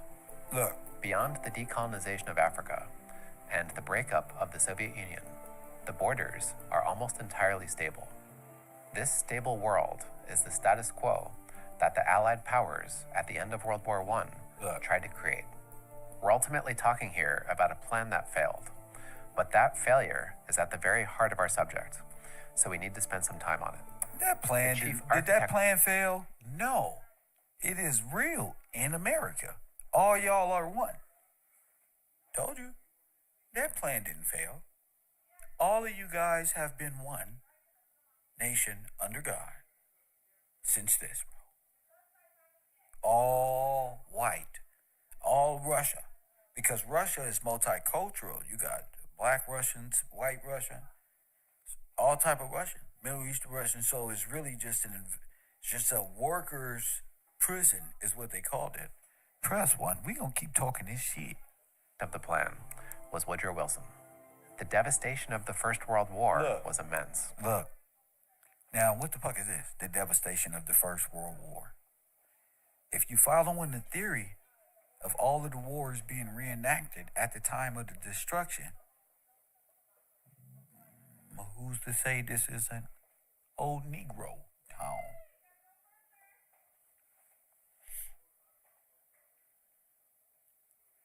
Did Wall Street and anything look like this? Black Wall Street look like this? I don't know. We went to Google yesterday, remember? And we went to Black Towns Destroyed in the 1900s. And you know, we came up with so much destruction. As if everything had been bombed out and destroyed. Which would further my theory of, wait a minute, maybe that's what the theater of war was all about, to cover up what? The genocide? So the theater of war was to cover up the annihilation, because we now know they were in what? Vaults, bunkers.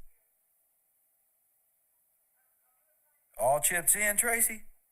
Are we going all in, Tracy? We go. Hey, Tracy.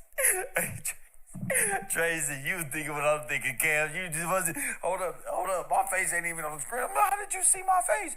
No, I got that look in my eye, killer. I got. When you see Kev sit up in his seat, nigga, hold up.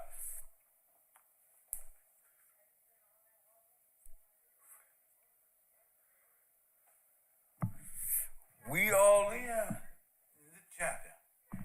That's what we do. Bet on ourselves. All in.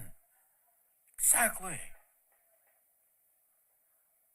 This is what theater and propaganda and green screen and all of these things is all about. And Wilson believed it was time for world history to turn a corner. Wars of aggression, he believed. And who did I say he looked like? Woodrow Wilson. Woodrow Wilson looked like Pope Pius. They all look like Adolf Hitler, though. They all look like Adolf Hitler. Needed to finally stop.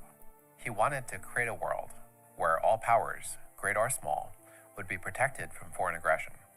But it wasn't a project that any one country could do alone. He thought that security for all could only be achieved through international collaboration. The logic went that any one given power couldn't wage a war of aggression against another if the rest of the world stood against it. Wilson believed that for such a world order to be made, the First World War had to end in a particular way. Bruh. I'm not doing this with y'all people. Press 1. Bruh. And how would that be? For him, it wasn't a matter of the right side winning. He wanted no side to win. He wanted a peace without victory, which would then create a peace between equals. If there were victors in the Great War, then the victors would punish the vanquished. The vanquished would be angered and humiliated. Wow. And the cycle of violence would continue. Oh. To Wilson, that was a crime against civilization. He tried to act as a mediator in the war, but his attempts failed. Germany's unrestricted submarine warfare drew the United States into war. The Allies won, and peace was... Hold up. That weak ass Turk army that just look like no damn... Each state is to place in Where are the black international people at? treaties. It is the value of promises to small states that their integrity and independence shall be respected and ensured. It is the principle of equality of states on the one hand, or otherwise, the obligation made upon small powers to accept the bonds of vassalship. In a word, it is international morality that is at stake. Mussolini more concisely summed up the message of the day. The League is a farce. Such was the tapestry. What is that, the Hitler League was of dealing- Nations? Those who ought to pay were those who caused the loss Hold up. that made it within 60 miles of Paris. Hold up. To the United States, represented by President Woodrow Wilson. Wilson's ideas were popular, but they were far from the only views at the conference. States that have long been at war, There it is. that for such a world order to be made, There it is. the First World War had to end in a particular way. For him, it wasn't a matter of the right side winning. He wanted no side to win. He wanted a peace without victory, which would then create a peace between equals. If there were victors in the Great War, then the victors would punish the vanquished. The vanquished would be angered and humiliated, and the cycle of violence would continue. To Wilson, that was a crime against civilization. He tried to act as a mediator in the war, but his attempts failed. Germany's unrestricted submarine warfare drew the United States into war.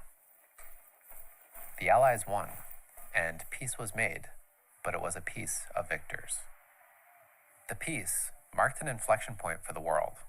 4 old empires had just fallen, and tremendous power and opportunity laid at the hands of the peacemakers who met in Paris. It was the outcome of that peace conference that would turn the future Axis powers so heavily against the Allied ones. Where the black people at? Which is to say, would lay the groundwork for the Second World War. So it's worth going into it in some detail. Wilson's ideals at the time were reverberating around the world. Look, with Italy right behind it. Look, Italy, Swiss. Who is this guy right here? Who is that? That's Russia. That's Stalin. Okay. When Wilson arrived in Europe, he was treated as a sort of deity. In France, thousands knelt and prayed as his train passed. That's crazy, huh? That looked just like America when they was having all them hats on. That don't look like Europe. We just showed all these pictures with all these hats on, white and black. Press 1. See? That's why I don't trust them. We just showed this picture.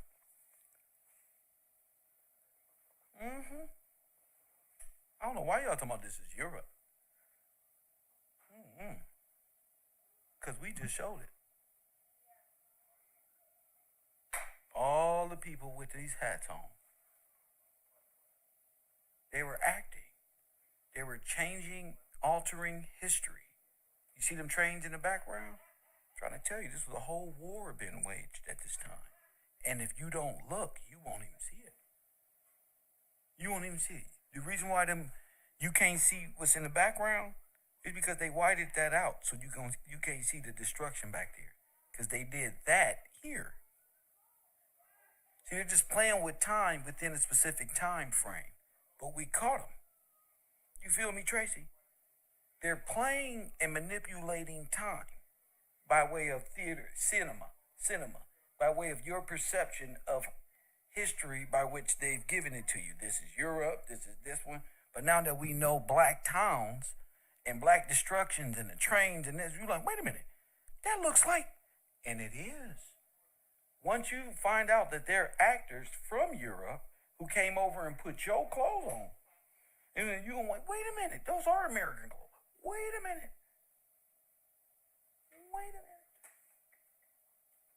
So it's up to us to figure it out. We're not saying that we're the only ones right. No, this is our theory. This is what we're going with right now, because can nobody really even theoretically come against it? So it's really having great effect on those Pan-Americans over there upset. But hey, it's what it is. We're trying to find the Black Holocaust. I now know that this could have been America. Wounded. You feel me? I now know soldiers tried that this is George Washington. Press 1. They got this in the amber room. Press 1. See, now I know. See, my brain doesn't allow me to say, wait a minute. Wait, it doesn't allow me to say, oh shit. Oh, they were in Germany and Nazi. That was like, man, Russia pulled a fast one. When we checked out the amber room, it's like, that's George Washington. But we checking out Russia and it's supposed to be George Washington. Wait a minute. Let's keep it going. It kissed the hem of his garments. Civilians showered the streets with handbills, proclaiming him God of peace, Savior of humanity, and Moses from across the Atlantic. Told you. Europeans said they'd never seen before such adulation. Why? The French Prime Minister. Because he could have been Pope Pius. If you look at the pictures of Woodrow Wilson and Pope Pius, it's, yeah. George Clemenceau commented that talking to Wilson was something like talking to Jesus Christ. His best-known statement of principles were in his 14 points, which tried to name reasonable settlements for combatants on both sides of the war, but also called for nothing short of a new world order, one where all nations, great and small, are granted the right to autonomy. This new world order would be held together by an international organization. As he put it, a general association of nations must be formed under specific covenants for the purpose of affording mutual guarantees of political independence and territorial integrity to great and small states alike. He also called for a new style of diplomacy based in transparency, which was in contrast to the network of secret deals and ambiguous alliances that were so instrumental in the escalation of the First World War. Wilson's ideals inspired and gave purpose to the Paris Peace Conference itself. As a member of the British delegation put it, we were preparing. That's happened here. This is all the League of Nations. Not peace only, but eternal peace. There was about us the halo of some divine mission. But again, this was a peace of victors, not a peace of equals. The defeated Central Powers weren't invited to the conference, and the major decisions made there were made by a Council of 10, which featured 2 delegates from the US, Britain, France, Italy, and Japan. Within that, most decision-making power rested with the 3 countries which were thought to have contributed the most to the war effort. Britain, represented by Prime Minister David Lloyd George, France, represented by Prime Minister George Clemenceau, and the United States, represented by President Woodrow Wilson. That's Hitler, bro. Wilson's ideas were popular, but they were far from the only views I of don't the care what you say. That's conference. The Holocaust was going States down. that have long been at Who was around? The reason why y'all say, why do Kev call Pope Pius Woodrow Wilson? Well, you see the big deal he is. He's Jesus Christ to them. Why? He's the same Jesus Christ as Adolf Hitler was to them. Now check this out. Under Pope Pius, the Holocaust happened. Press 1. That's why I say that's him. Because not only is the Holocaust happening, it's right alongside my theory that not only is Pope Pius and the catacombs full of dead niggas at the bottom, but Woodrow Wilson is your president. So just as you would have George Washington in his corporate capacity and in his kingship, rulership, 2 different capacities, that's how they running it. Under Pope Pius, what is the Pope? He's Christ. That's why they said talking to Woodrow Wilson was like what? Talking to Jesus Christ.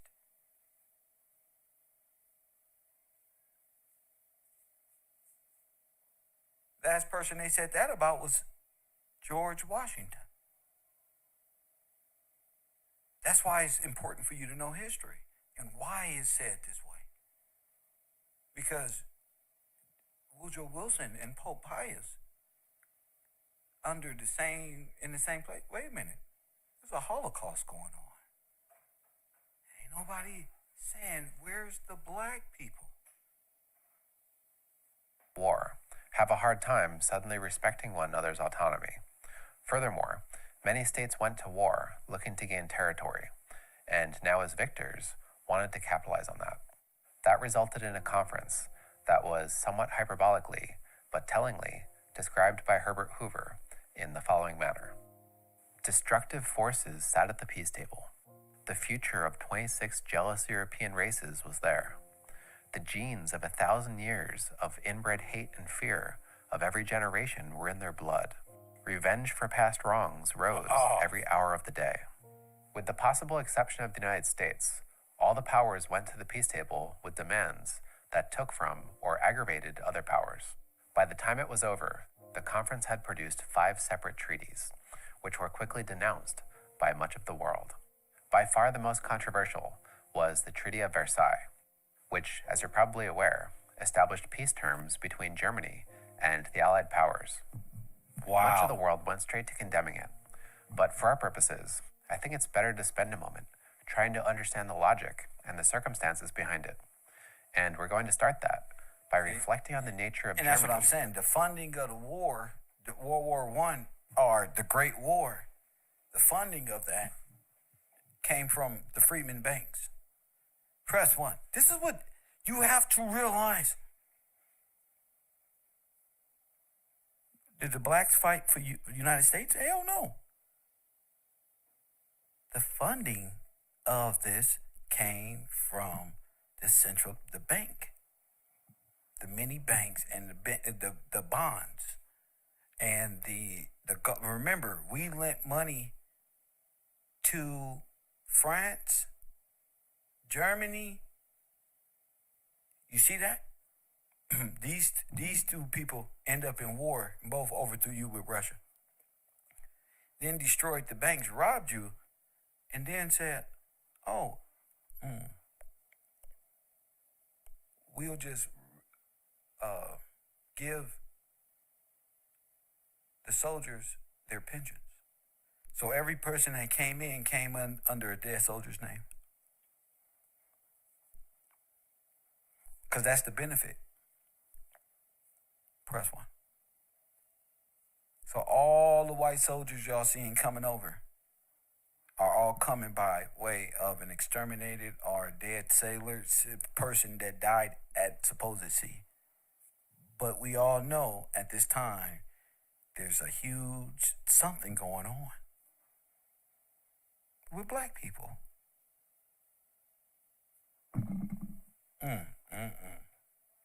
As a power.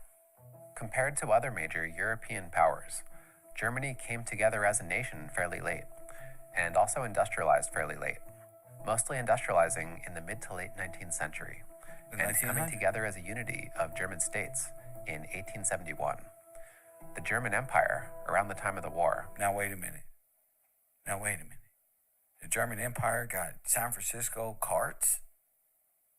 Now wait a minute. Right. They got rail carts too. They driving on buggies and shit when they get here, but they got rail carts.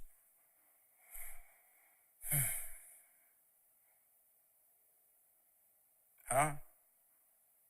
You ain't even checked it out, did you? We ain't paying no attention. They just talk.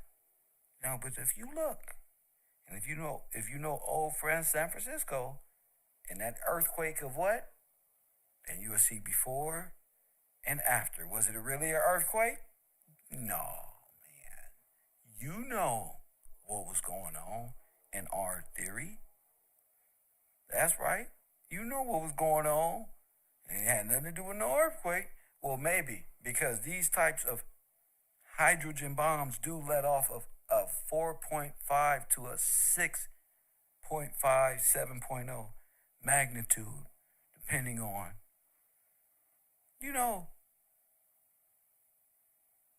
that's just crazy. It's crazy. Also had a massive population, something like 65 million people, bigger than Britain's, and significantly bigger than France's. As Germany was growing and modernizing, many Germans began to believe that their potential as a nation wasn't reflected by their power and status, especially compared to other major European states.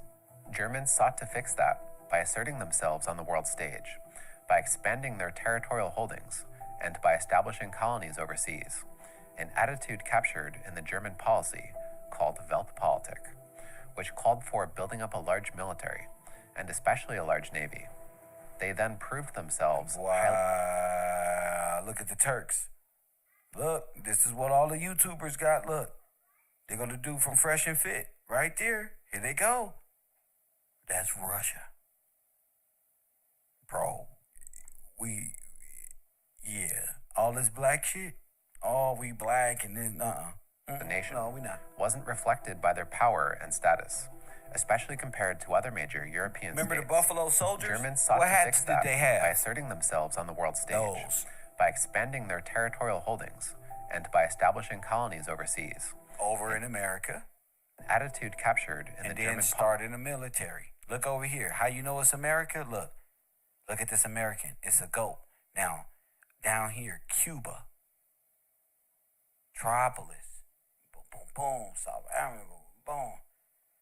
They just, oh yeah. policy called Weltpolitik, which called for building up a large military. There's the French right, all of them. Look at them. That's why the Navy was so big. That's why all of our sailors died at sea. That's why we didn't fight for America. Remember? America didn't want blacks fighting for them. So the blacks signed up and they were sold off to who? Who did the blacks fight for? The Hellfighters was given in the hands of who? See, y'all done fucked up. See, you know you done fucked up. That's why all the black soldiers died at sea. They wasn't coming back. All of them. And then their pensions was given to who? And how many people? 46 million here, 48 million here, 30 million now. Where did they go? Well, it depends on who you ask. You ask me, they went to the hell. That's why the Hellfighters, they went down fighting. They went and end up in the catacombs.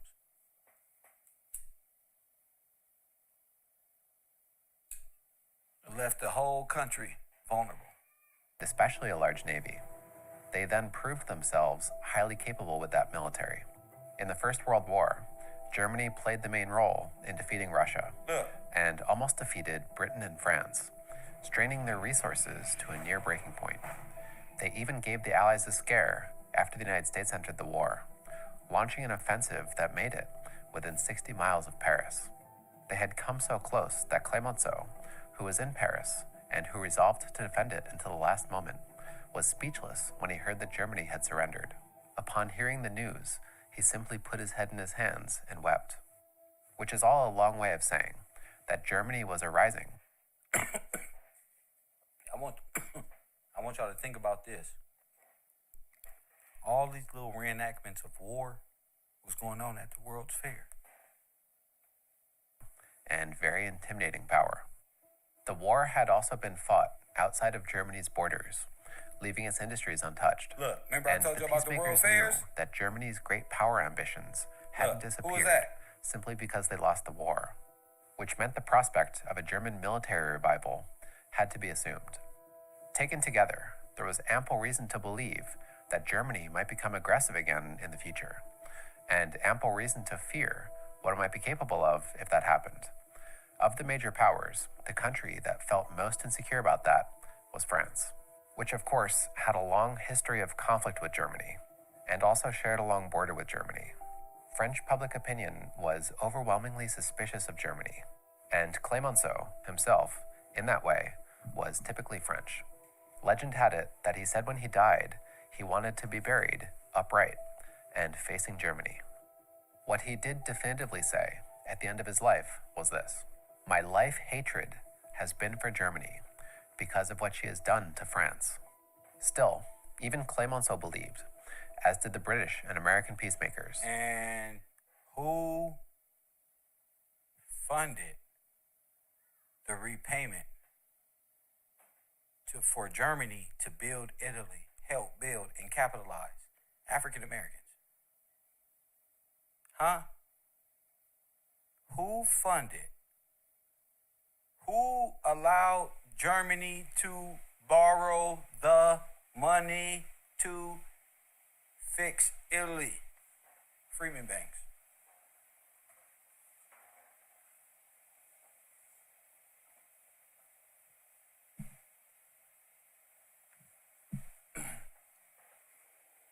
African Americans, we play no part. Press one. Who loaned the money? Well, we did. At the expense of your treasuries, your state treasury departments.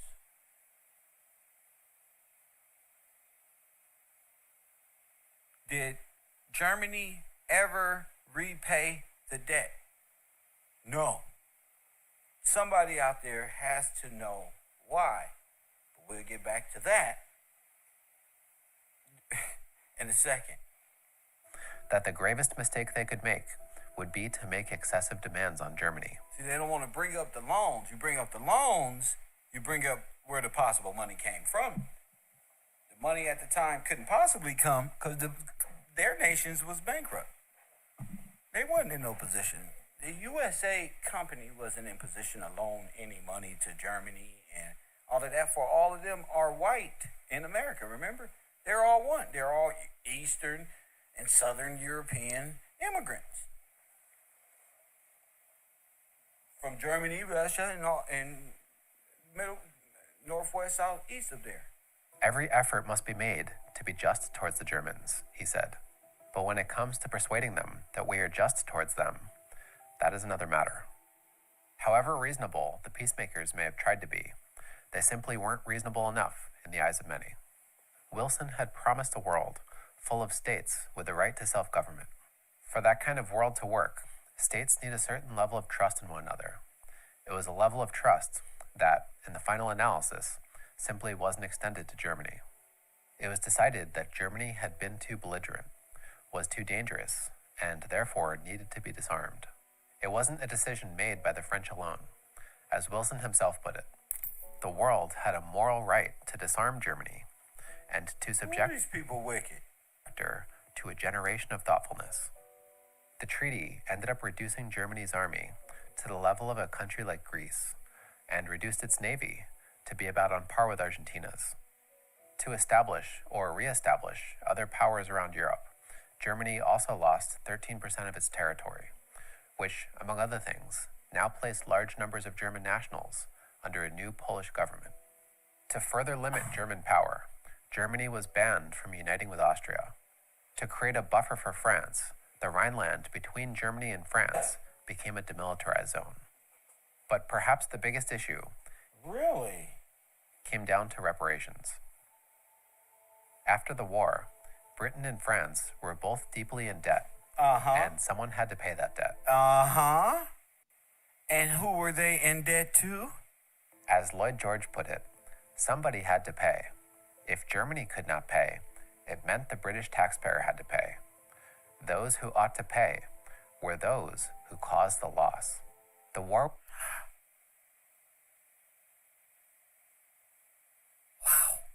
with Germany had mostly been fought on French soil, which ruined 6,000 square miles of French land and seriously hurt its industries and its economy.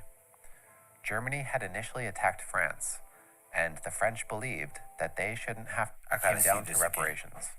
I gotta see this again. After the war, Look at this. Britain and France were both deeply in debt, and someone had to pay that debt. As Lloyd George put it, somebody had to pay. If Germany could not pay, it meant the British taxpayer had to pay. Those who ought to pay were those who caused the loss. The war with Germany had most... Does this look familiar?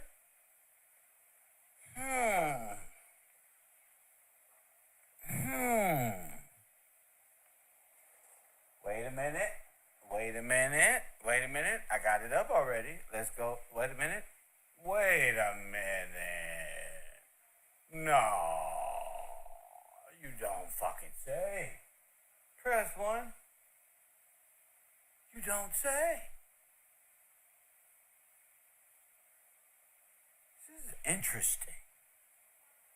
This is interesting.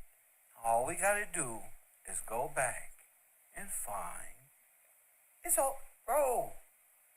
Bruh. Railroad tracks going right through here, look. been fought on French soil, which ruined 6,000 square miles of French land and seriously hurt its industries and its economy. Just look.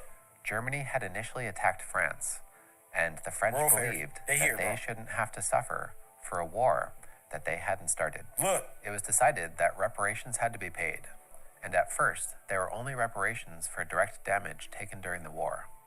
But the British had taken on more war debt than France. So do you see the insurance and were worried that kind of settlement... Okay, think like a Lloyd. I want to show you again. Think of it like if they are you, destroy you, then become you to reclaim the benefit of the reparations you're owed. You understand? I said it was you. They have to do this and a way to become the recipients of the insurance fraud. Got it? And remember, they're becoming you. So if you're a soldier and your pension and all of these things plus this, you're set. Not only that, you're getting a loan. They don't want to say this, but Kev is going to tell you, from the African Americans in America. That's why all the freedmen banks were destroyed. And their names was taken and shit so they can become the recipients of the biggest fraud and the biggest genocide that is never discussed. That we figured it out. We figured it out. Why we are so lost and destroyed. This is a beautiful time, Ali, to be alive, champion. We done figured it out. Remember, we are the people of the trust. We are the beneficiaries. We are the people who right was stolen by foreigners and our land alienated. So we have to be ranked. You don't get no righter, champion. This is yours. This is ours. The federal government is merely leasing, and every department that rides with the federal government, whether it's state or federal, it doesn't matter. It's all leased. But it's a hustle, because you don't exist in their world, and you can't. For if you do, they have to give you your name back and the beneficiary package that come with it. That's what's keeping this whole thing at a stalemate, is everyone realizing you just can't flood this place with immigrants anymore. It's time to reclassify these people back into who they are and give them what's due. It's not just reparations. It's the reparations. It's the initial investment. It's their land property. You got corporations, Disney, 50,000 corporations who came against, by way of banking institutions, against landowners. You're looking at the biggest fraud ever.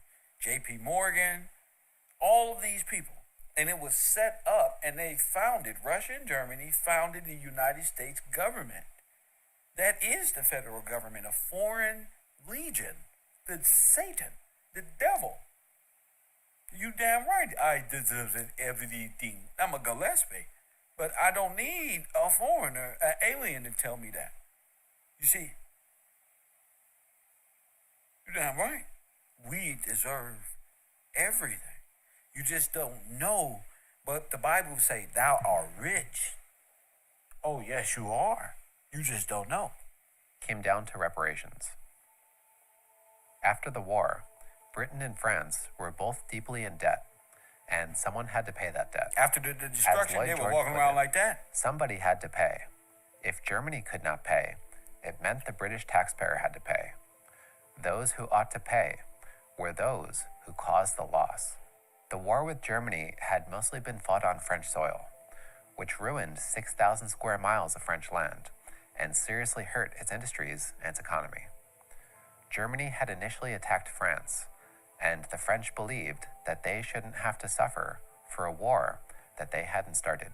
It was decided that reparations had to be paid, and at first there were only reparations for direct damage taken during the war. But the British had taken on more war debt than France, and were worried that that kind of settlement would allocate too much to France and too little to Britain. They pointed out that when the armistice had been signed, the Allies agreed that Germany was responsible for all damage done to civilians by its aggression, which, among other things, Look at Carnegie. included pensions for widows and orphans from the war. Wilson pensions. agreed that it should be included. His advisors told him that it didn't make logical sense. Wilson responded, "Logic, logic. I don't give a damn for logic. That's Jesus I'm going Christ to talking. include pensions." The result Logic, was a logic. I don't reparations give a damn. bill that was doubled. Told you. The figure was set at about 6.6 billion pounds. It was a high figure designed to please the Allied powers' populations back at home. But the peacemakers had also studied, in great detail, How much? Germany's realistic 6 ability billion. to pay, and through a subtle system of clauses, made it so Germany only had to effectively pay about half that amount. A subtle detail that has typically since gone unnoticed. To justify the bill, Article 231 was put in the treaty. German efforts successfully convinced the world that the clause tried to establish unilateral war guilt, which made it become popularly known as the War Guilt Clause. But the reality was that it was just legal language, trying to establish a basis for reparations payments based on aggression. The treaty, on the whole, wasn't harsh by historical standards, and the Germans themselves had just imposed far harsher treaties on Bolshevik Russia and on Romania. Now check this out.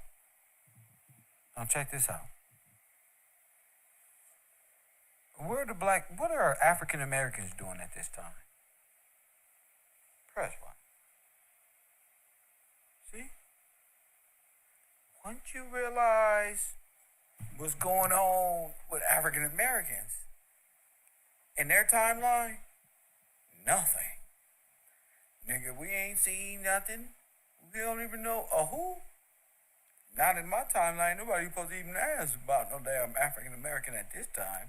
Cause you know you ain't supposed to even nigga ask what the fuck happened or what's going on or where they at or where they been or where they at or where they might be.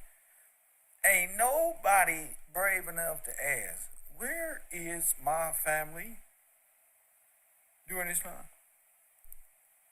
Now, y'all wearing clothes and glasses that I know black people created, so I know we ain't no damn slaves in goddamn caves some goddamn where. We somewhere that ain't being discussed because theater of war is going on. Catch my drift? Now, all the war movies I seen my papa watch growing up, what? His programming with that damn cube box in that house. I never got the balls enough to ask him, hey, Dad, I hate to ask you and shit, but where our family at this shit going on? He was enjoying the movie. Nazis versus Russians, and then here come America and Japan, kamikazes, and running away, and the repetition of that shit. Come on. I want the scope. Oh, shit. And all this is going on. We got popes in there, Italian mob, Russians, German, the pope, the clerical army, Woodrow Wilson, everything going down right now. And where are you? You're in a fucking concentration camp. Yeah, in a labor camp, inside the mine, being Negro, minding your business. You're in press one. Press one. See, nobody is going to ask where are you at. Because they're going to say, well, it's Centralia. Press one. Where we at, y'all? What we doing? Wall Street, Black Wall Street. What they do, see, they don't like to ask this. And they pay these black people to disregard these simple questions, you feel me? These are the realest questions. Where are we at this time? Your ass is being plotted on. All right, here. This is like, they just look like they stole something and doing bad things. If y'all can paint pictures of Jesus and John and all these people that just look like they were doing good things. Y'all don't look like y'all up to no good. But the Germans had asked for an armistice based on the 14 points, which Wilson had agreed to in a series of public notes. It was something he had done without European approval, but it nonetheless set German expectations. Wilson had promised a new world, and the treaty seemed like more of the old.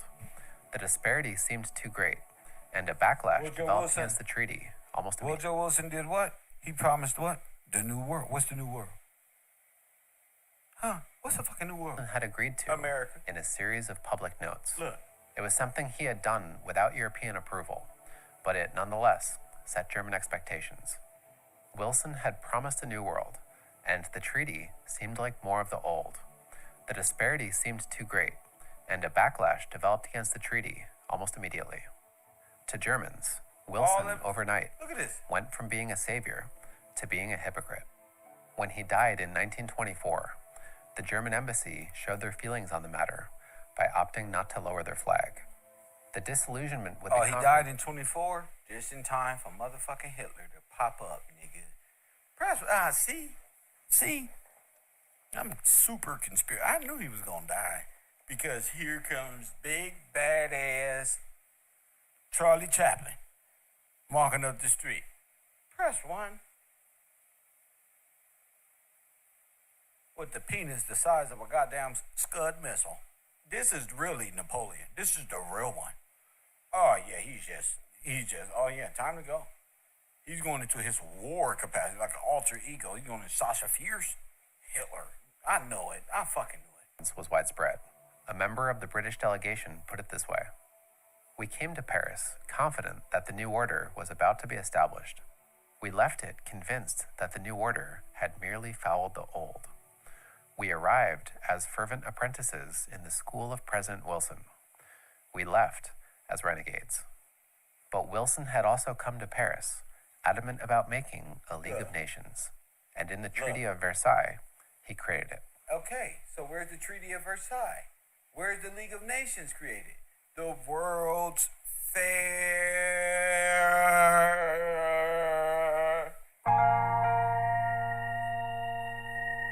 Shut up, huh? Paris right over there. See? See? It's the I fucking knew it. Adapt to situations as they arose. To do as much or as little was seen as necessary. Despite the problems it may have had, Wilson believed that it would work. He said, "It is a definite guarantee of peace. It is a definite guarantee by word against aggression. It is a definite guarantee against the things which have just come near, and they bringing at the war whole right structure now of with civilization everybody." into ruin." Its first seats on the Permanent Council were filled by the United Kingdom, France, Italy, and Japan, which left the United States. The League was overwhelmingly popular with Americans, but treaties have to be approved by a 2/3 majority in the Senate. Wilson was a Democrat, and the Senate was majority Republican. This is how they overthrew America. Oh, they all voted white. They brought the immigrants over and all voted white. I mean, oh shit. Oh, this is deep. This is deep. Is necessary. Despite the problems it may have had, Wilson believed that it would work. He said, "It is a definite guarantee of peace. It is a definite guarantee by word against aggression. It is a definite guarantee against the things which have just come near, bringing the whole structure of civilization into ruin." Its first seats on the Permanent Council were filled by the United Kingdom, France, Italy, and Japan, which left the United States. The League was overwhelmingly popular with Americans, but treaties have to be approved by a 2/3 majority in the Senate. The vote. Wilson was a Democrat, and the Senate was Black majority people Republican. wasn't gonna vote for that. The United States was also in an intensely partisan period. Many still believed in George Washington's advice about avoiding entangling alliances abroad, which had been the bedrock of U.S. foreign policy for the last 150 years. Bro. Some of Wilson's top opponents publicly denounced the 14 points. Wilson, for his part, was contemptuous of his opponents, even in his own party. For example, he compared senators to babies, saying they have their mouths open and their eyes shut. They've been illegal ever since. The Senate was particularly wary of Clause 10, which way could for have foreigners potentially to committed overthrow the your American nation. military Like, what the fuck to are war y'all doing? abroad. Your land, your, Many senators wanted to make modest revisions to the treaty, but Wilson, for his part, wasn't flexible. He was unwilling to court the Senate and seemed to want all the credit for the League to himself. As the vote approached, Wilson went over the heads of Congress. Where's the black people? Tried to appeal to the public. Press 1. Excuse me. At this World's Fair, where are the black people? Where are we at anywhere? I know where we are. The Black African American Holocaust is real, champion. Where are they? And we having all this fun in America with people who have united as one nation, as white. Well, where's the other people? Oh, they wasn't invited? They're not at the World's Fair. They're not at this. They're not that. But they fighting for every war that the United States fought in. They're the most signed up ass people in the wars. But where are they? Okay. In a rapid series of speeches. In his last ever public appearance, Wilson concisely made his stance on the matter clear. He called his opponents disloyal and said there'd be no compromising with them. He said, "We have got to adopt it or reject it." When the crucial vote came, the 2/3 majority wasn't there.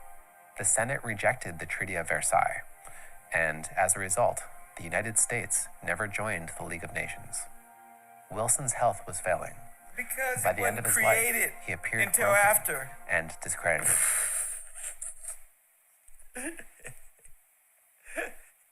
The corporation didn't join. Yeah, because the League of Nations is the corporation, fool. They established themselves. They became United Nations, federalized the monetized money off an island, off the land, an offshore bank account called the Federal Reserve. The United States, for their part, would go into a period of relative isolation, disappearing as a power that could potentially check new forces of rising aggression.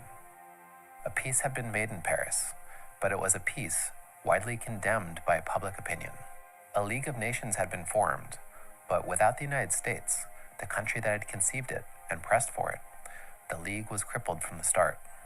Europeans and the rest of the world would now enter a new moment in history, insecure and unsteady, but still, for many, with a cautious hope.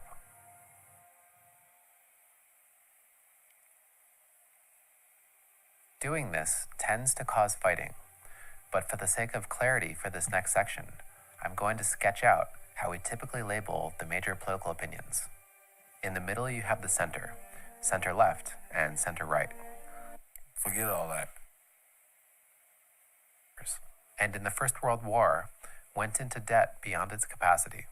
By 1919, it owed its allies about £700 million. By 1920, the lira lost more than half its value. Inflation raised the cost of living, hurt the middle classes, and led to serious civil disorder. Italy also performed badly during World War I. Their soldiers were badly led, badly equipped, and suffered heavy losses. Over 500,000 men had died by 1918, and the question had to be answered, what had it all been for? Italy had entered World War I after being promised land by Britain in the secret Treaty of London, and its delegates entered the what land is that?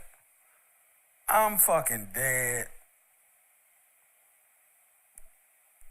And I wonder what land they was promised Italy, little Nazi, Russian, anti-Palestinian looking asses. Sitting over their ass, right over there, right now. Talking about we was promised this by God. Wow. Paris Peace Conference, mostly just looking to capitalize on that promise. Their Prime Minister, Vittorio Orlando, was under intense public pressure. He even claimed that a secret society had pledged to kill him if he didn't come back with certain territory that had been pledged to them. One of those territories in particular had since become a burning national interest, gaining the port of Fiume. Nationalists had argued that Fiume was majority Italian and therefore should be part of Italy. In reality, its city center was only majority Italian. It was also embedded in a new nation being made, Yugoslavia. The Allies denied Fiume to Italy at the conference, and Orlando left the conference in tears. Outrage over the denial of Fiume swept across Italy. Their government having failed them, a group of Italian citizens took the Fiume issue into their own hands.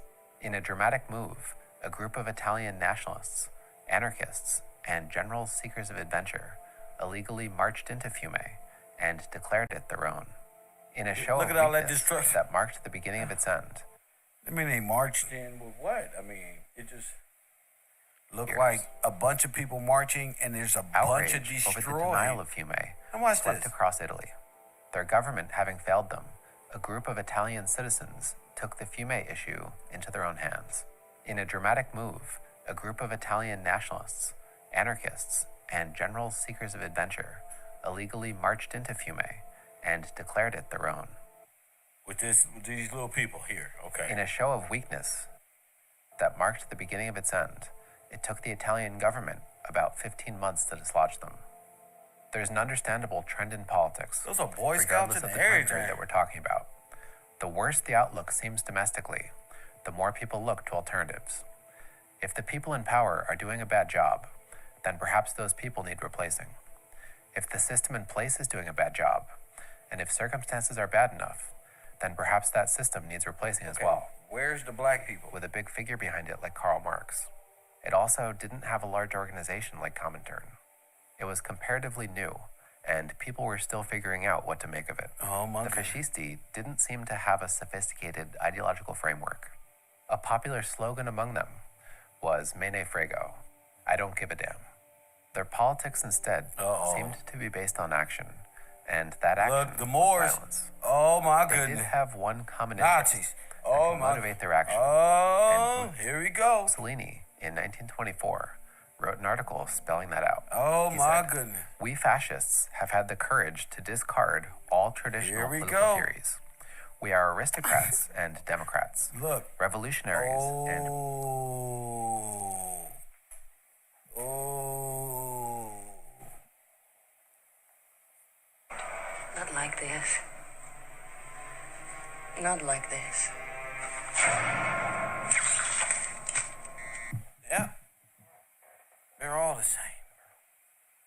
reactionaries, proletarians and anti-proletarians, pacifists and anti-pacifists. It is sufficient to have a single fixed point, the nation. The rest is obvious. So this is an extreme take on nationalism. Whatever fascists believe the nation needs, they do, and no traditional morality or ideology can get in the way of it." Told you. So this is the same nationalism. That's what nationalism is. American nationalism, Russian nationalism, German nationalism, Ukrainian nationalism, nothing. All of that is one unionized, wobbly, nationalistic perception. It's one agreement. By crushing the left in Italy, the fascisti argued that they were the ones who were acting in the true interests of the nation. They said, were the ones who were bringing order to Italy. In the ensuing violence, then, between the left and right, a pattern took shape. Violence was blamed on the left, and martyrs and victims were appropriated by the fascists. The state stood by and watched, or actively enabled fascist attacks and reprisals. Don't that sound familiar?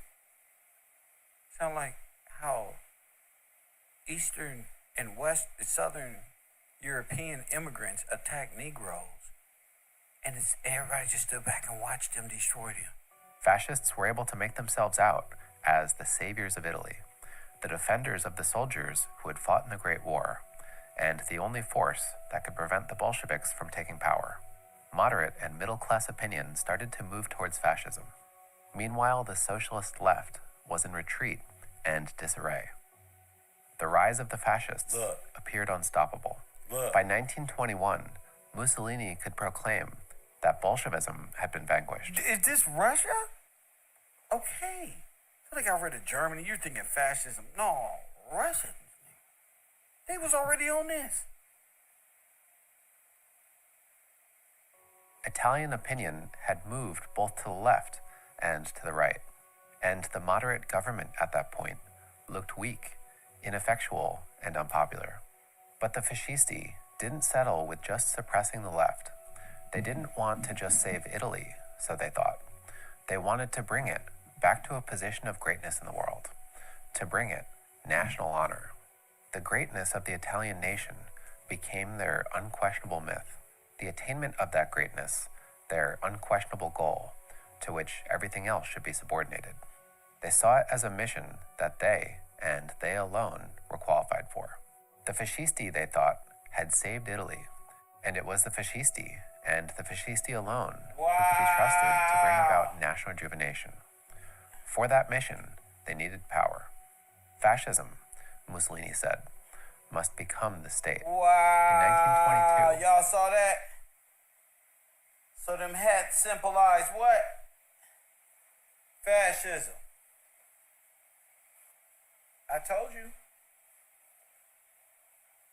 They sold y'all down the drain, my Morris brothers. Woo-wee, they sold y'all a motherfucking dream, didn't they? Y'all thought we'd never see Legion. Nah. All of them are Russians, insurgent. So that's blue pill, red pill, conscious community, all these Moorish science temple, nothing, bro. That's why they want to be white. They understand law from a different perspective, from this perspective, from the grand perspective. You're not supposed to know this, my African American brothers, that these brothers are French Foreign Legion. They are Nazi. They would be considered, when they go home, just because people are black, because you think black is an identity, that doesn't mean they're your national, they're not your people. They wasn't around. They helped the Italian, Nazi, Russian, German regime become United States sovereign to take over our people and to take our place. They are enemies of the estate. This is facts. That's why old boy came with so much anger and he ain't teaching nothing. Do the people hear me now? Support this broadcast. Go to my Cash App, hit that Cash App, become part of a great team. That's it. We the only ones doing it. They want our inheritance. They want our stuff. They don't want us to wake up. They need us to be black so they may live. They ain't finna use me against me. That's why they don't have nothing to say, y'all. That's exactly why. Let's go here. I usually don't do this, but let me break video because we just proved a great point. Let's go here. The dawn of the Cold War. Remember, we're talking about all this. Remember, they all owe us money. All of them. JP Morgan, Russia, Italy, Germany, United States, the League of Nations, all of them owe us a big time.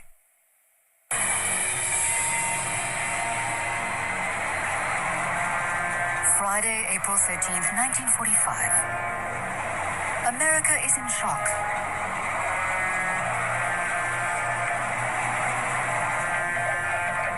The Second World War is not yet over, and U.S. President Franklin Roosevelt has just died.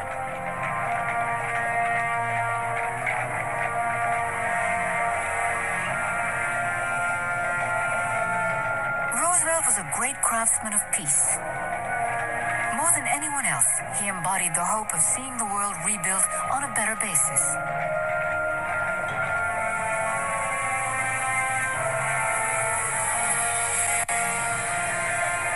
As the silent crowd watches the funeral procession go past, the whole planet is asking itself, without Roosevelt, will the Soviet bloc in the West manage to build bridges and build a lasting peace?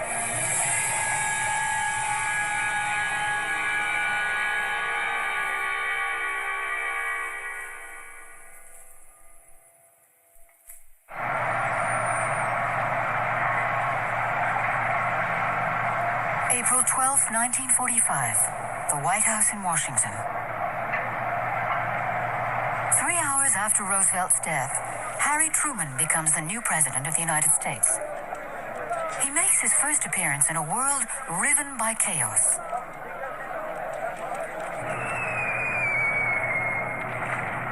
In April 19...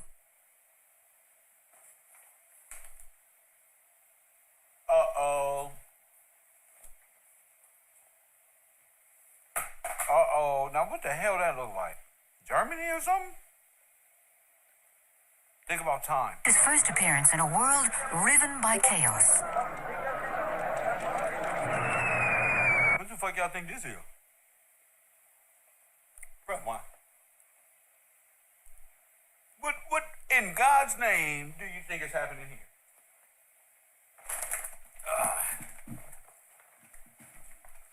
I'm trying to find me a good position on my couch because this is kind of hurting your boy. But what in God's name do you think they are doing here? I told you, they probably got video of the whole extermination. Talking about Puff Daddy. They probably got video of the whole extermination. But you're looking at it from 4 different wars or 3 different wars and points of views. You looking at black and white, then Technicolor. And it's like, that has to be World War II or, you know. But what I see is a all-out bombardment. I see people already in their little tunnels and fucking vaults and where they gonna be, and black folk are just this is all I see. I don't see nothing else. Because I clearly see the takeover of all these nations in America. That was the outcome of Adolf Hitler. This America we're in. As I always say, if we the real Jews, prove it. We're doing a great job. As I always say, if we the In April 1945, America is still at war with Hitler and the Japanese. Okay, so where's black people? And where's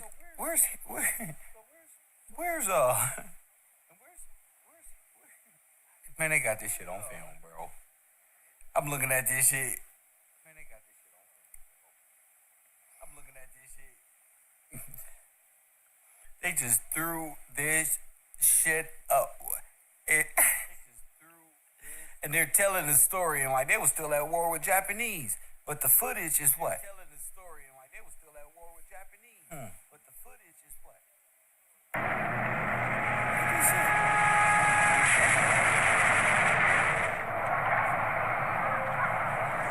To add to the complications, Truman has been vice president for just 3 months. And he never seemed to be predestined to be the new president of the USA.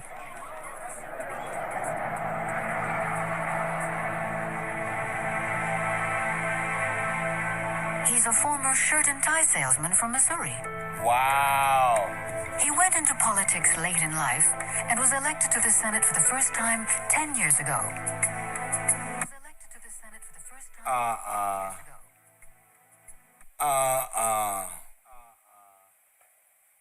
Who in God's name?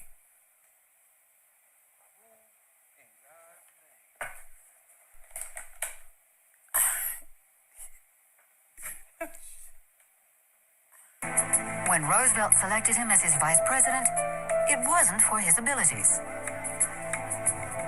He considered him clueless. He chose him purely for electoral reasons.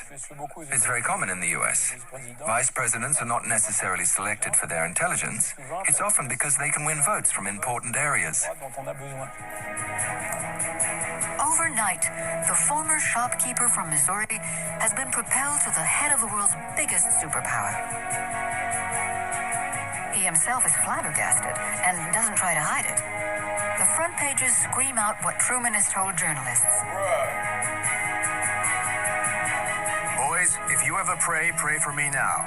I don't know whether you've ever had a load of hay fall on you, but when they told me what happened, I felt like the moon, stars, and all the planets had fallen on me.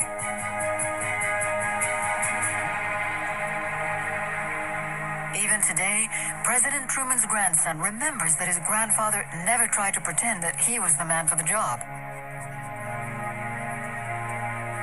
He was not ready for that at all.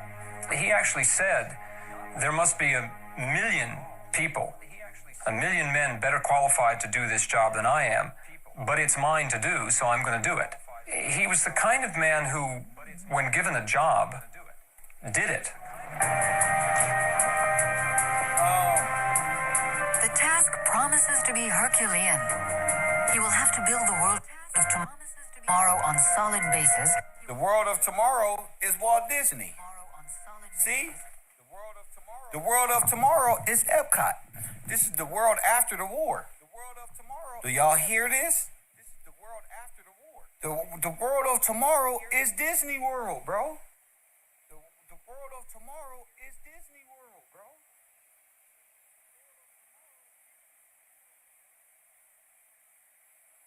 So this is where all the funding is coming from. This is Epcot.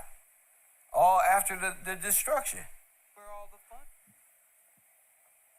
But Truman has no experience of international politics. Don't need none.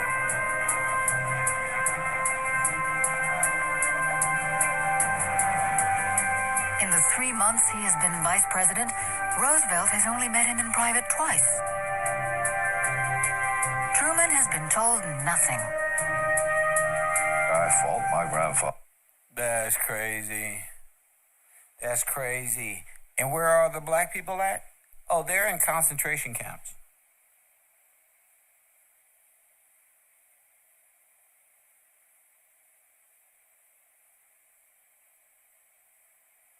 Huh? You didn't know that? Yeah, they're in concentration camp. You didn't know they were... All you gotta do, let's Google it together. Harry S. Truman, Negroes, and camps.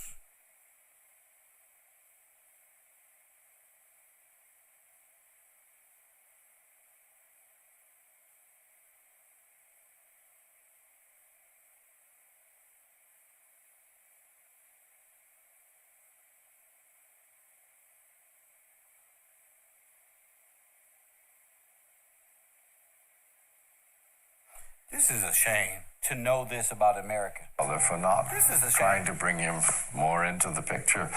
I wonder how much energy my grandfather had. I think he was well aware of his diminishing energy.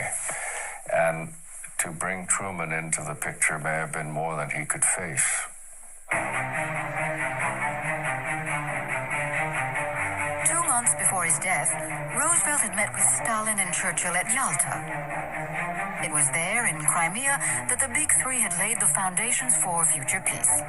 But the deals concluded were complex and full of ambiguity, each of the allies having played his own hand. Truman was not privy to these discussions. He needs to familiarize himself with all the dossiers. He is pragmatic and hardworking, so he has countless briefings with his advisors. But will his relentless work be enough? Can this small-time tie salesman from Missouri hold his own against the formidable Stalin?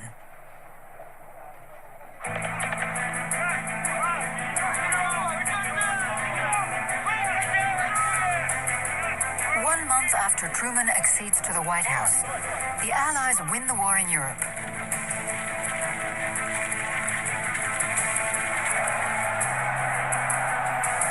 All over the continent, people are jubilant.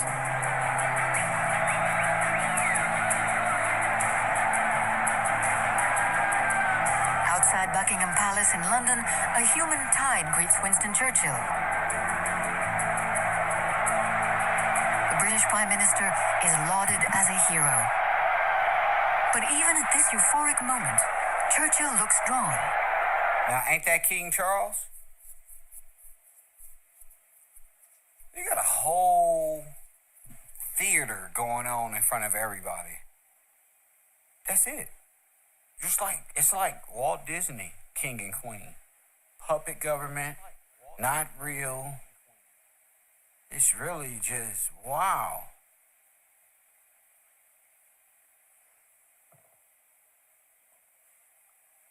It's really just the Epcot. That's all it is.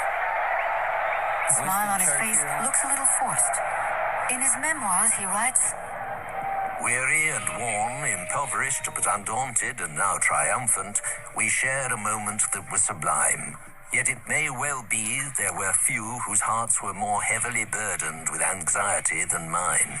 So Winston Churchill looked like Bolshevik. He looks like a Russian. He looks like the Russian guy. All these guys look like, and King Charles looked like actually Warren Buffett. But I'm looking at this shit.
It that way, ain't nobody gonna do you bad. You heard me?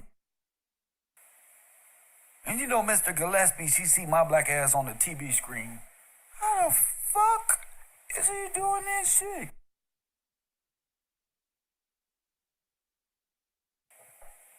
So they had a real organized plan to not only destroy, but take part in the massive cleanup effort that was going to be needed to turn your nation into theirs. Sounded like a scary alien movie where the aliens needed your atmosphere type of thing. Okay, so how do we remain silent when it comes to this? I won't. And I'm not going to allow the men to either. That's why I'm taking my time. There's nothing special, extraordinary. We did the work. Now is your turn. Explain to me scientifically and in history how you deserve reparation. Explain to me why Jesus would have to come back to earth, why God himself come to earth to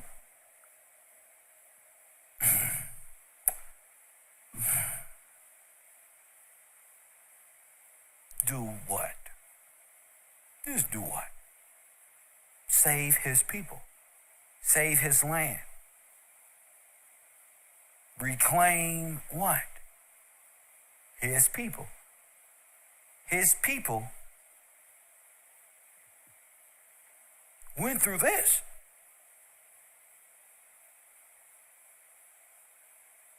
God's people went through this. No, not in 5 BC. No, just 150 years ago. And some of y'all families took part in this. Some of y'all families are Russian and agreed for this and are silent. You can stay silent. I can care less. Because now we know. See, I got a whole curriculum. Not in some fantasy world of people who want me to live on the goddamn Titanic. No, not in these wannabe St. Thomases who wants to be Jesus. Thinking there's some air and some crown that comes with it. Well, go get it, champion. I hope y'all enjoy that. Me, I'm a servant of my people who are dead in law, who are still in a minor estate, and they're the owners. They belong in a major estate. You belong in the minor estate. Every person that came over here in the 1900s with the invasion needs to realize why the world is in turmoil and why it will be flipped back on its axis correctly.